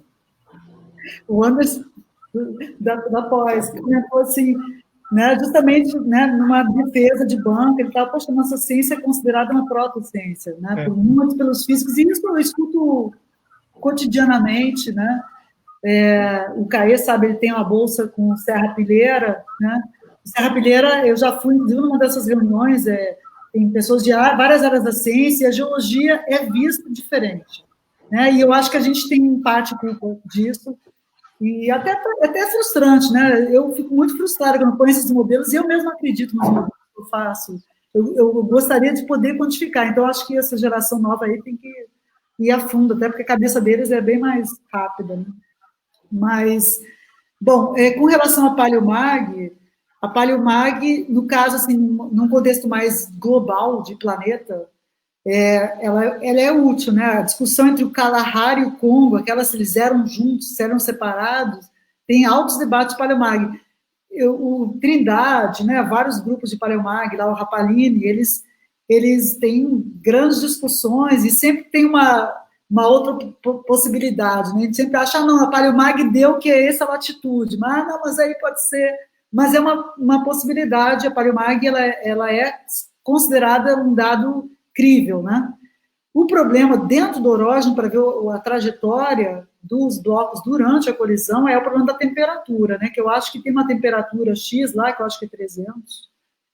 Eu tive várias aulas com Trindade, eu sempre esqueço. Essa temperatura, ela pode resetar o magnetismo, né? E aí dança. A temperatura Curie, né? Exatamente. Então, aí eu acho que o ideal, ele vai ser bom para a gente trabalhar com os crátons, né? Então, o Cabo Frio, a gente não sabe, eu não sei se fizeram já Paleomag, tentaram fazer, por exemplo, nesse dique que eu mostrei, que eu sempre mostro, no domínio sem strain, né? Só que eu sei que ali está recristalizado a 800 graus, então eu acho que dificilmente funcionaria, né? Com relação aos Alpes aqui, eu não sei se... Com certeza eles devem fazer, mas a pessoa que eu estou trabalhando não é de Paleomag, acho que nem tem Paleomag aqui no inverno, mas eu não sei até que ponto eles devem fazer nesses blocos, porque o que eu fiquei mais deslumbrada no campo, né, eu fui com petrólogos para o campo, né, e eu estou trabalhando com um grupo estrutural, mas eu fui com o pessoal da petrologia. E eles têm, assim, é muito complexo aqui a paleogeografia, né? E é um orógeno que aconteceu ontem, que é muito parecido com o Mediterrâneo hoje, né? A tectônica do Mediterrâneo é extremamente complicada, cheia de blocos, subducção num canto, transformante no outro. Então, eu acredito que eles devam usar, sim, o Paleomag para tentar entender essa distribuição de blocos, porque a gente sabe que nos Alpes, eu aprendi agora, né, que a zona de cisalhamento, a zona de subdução para oeste, de oeste, nos Alpes, né, que é na França ali, ela é muito mais velha do que a zona de subdução que entrou aqui na Suíça no final, e elas têm orientação ortogonal. Então, a geometria da placa de Adria era totalmente diferente, né? Quando eu digo muito mais velha, é 40 milhões de anos, que para eles é super velho, né? Então, eu acho que eles devem usar o paleomagnetismo, sim, mas tem essa limitação da temperatura.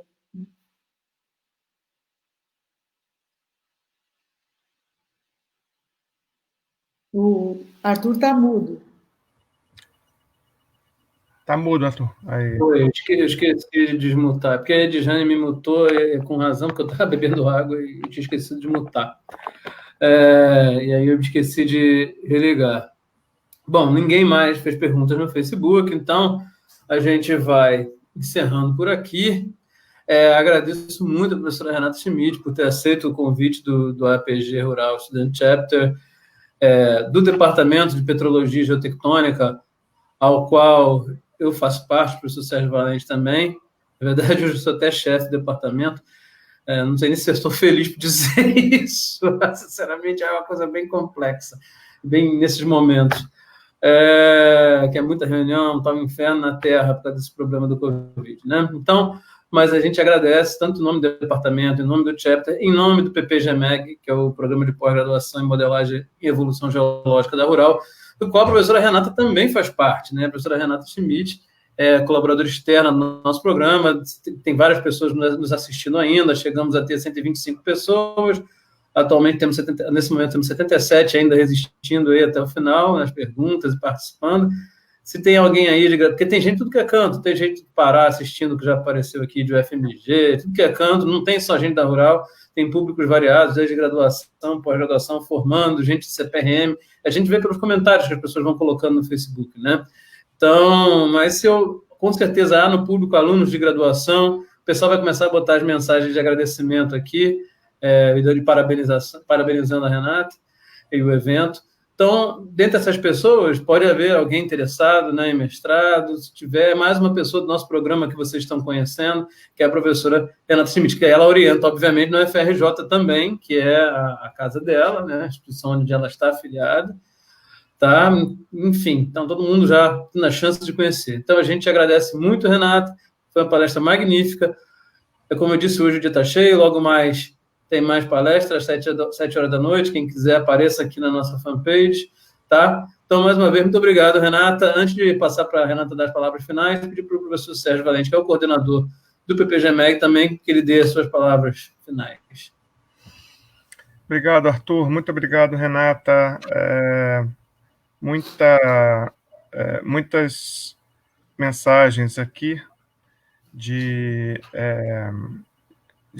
parabenizando, né? Realmente foi sensacional a palestra. Acho que e também agradecer por você trazer resultados preliminares, né? Mas que você está obtendo nesse momento aí para discussão. Acho que isso é muito importante. Eu acho que essa volta sua desse pós-doc vai trazer muita coisa boa e nova para a compreensão do orógeno. Também queria lembrar todo mundo que essa história de amalgamação do Gondwana, toda essa história colisional, né, ela também tem um reflexo sobre a história de rifteamento posterior, né, porque todas essas estruturas que são estruturas que não são só crustais, como a Renata mostrou, elas são estruturas litosféricas em alguns casos, né? Elas, obviamente, vão ter uma influência sobre os processos de rifteamento que vão ocorrer a partir do Cretáceo e com a subsequente abertura do Atlântico Sul. E essa é uma fase muito importante da história geológica do nosso território, porque é aí que se constroem as bacias sedimentares, que detêm todo o petróleo, quase na maior parte das reservas de petróleo que a gente tem no Brasil. Então, essa reconstrução, o desvendamento dessa história, que vai desde o Paleoproterozoico, como a Renata mostrou, aí, até o Neoproterozoico, a história desses inliers, como esses inliers, por exemplo, eles integram, porque eles não são subduzidos, né? Então, como é que eles passam a integrar a crosta oceânica, né? Imagina, essa, na verdade, uma boa parte da história da Cordilheira das Rochosas, né? Envolvem terrenos suspeitos, né? E esses terrenos suspeitos foram agregados a partir alguns desses inliers que foram colocados em crosta oceânica durante a subducção. Eles não conseguem ser subduzidos e acabam sendo agregados à construção do orógeno durante a subducção, nesse caso agora, a subducção mais recente. Então, isso é muito importante, não só para desvendar a história do Paleoproterozoico, do Proterozoico, da colisão,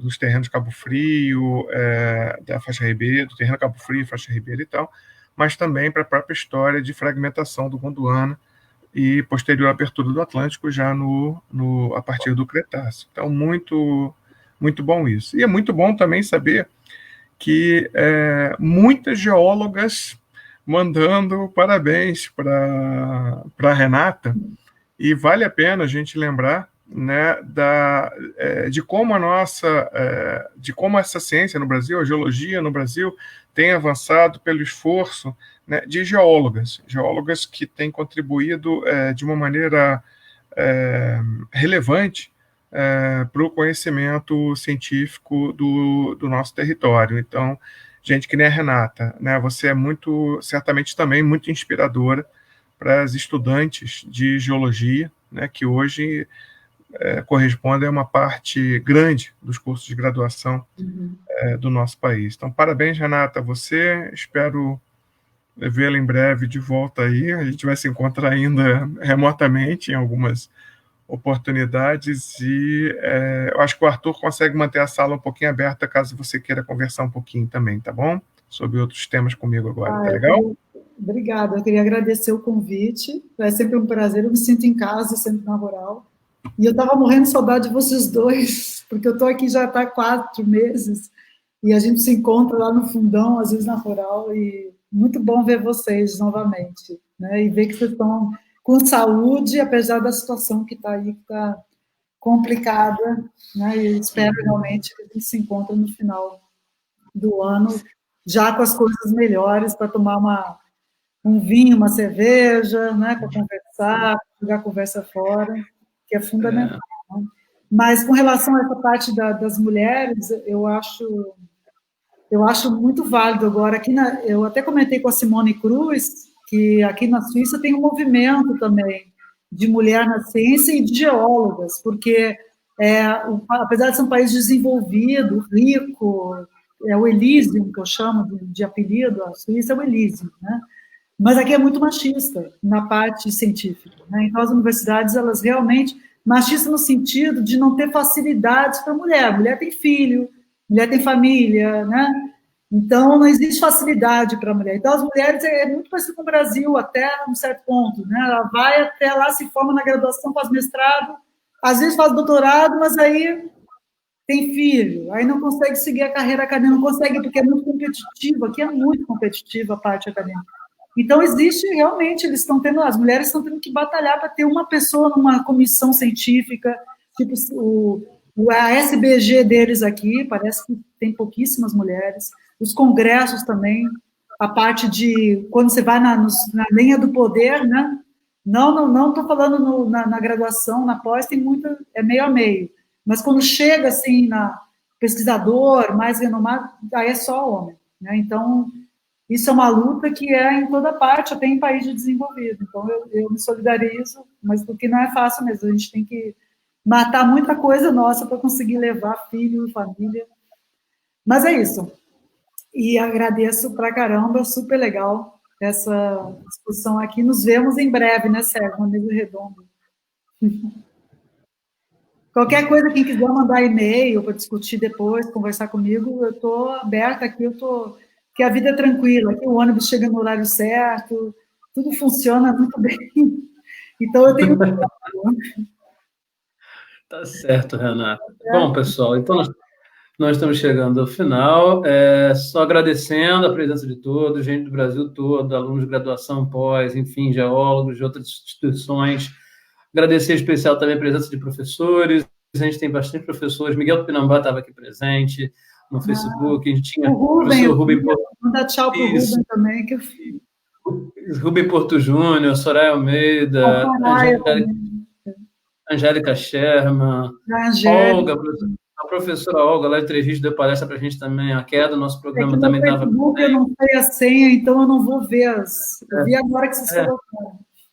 Sim, aí o Thiago Dutra, que já deu palestra aqui, Soraya Gardel, várias pessoas. A Soraya Gardel não pôde nem ficar, porque tem reunião do Consune também, ela é chefe do outro departamento, mas muita gente, sem contar professores de outras instituições, não dá para citar todo mundo, não, a gente vai vendo aqui, é um bocado de gente. Então, agradeço a todos, e assim a gente encerra a nossa primeira palestra do dia, 7 horas da noite, temos mais aí, quem estiver disposto e inexistente, apareça. Tá bom, pessoal? Edjane, pode encerrar a transmissão aí. Sérgio, pode ficar aí que você quer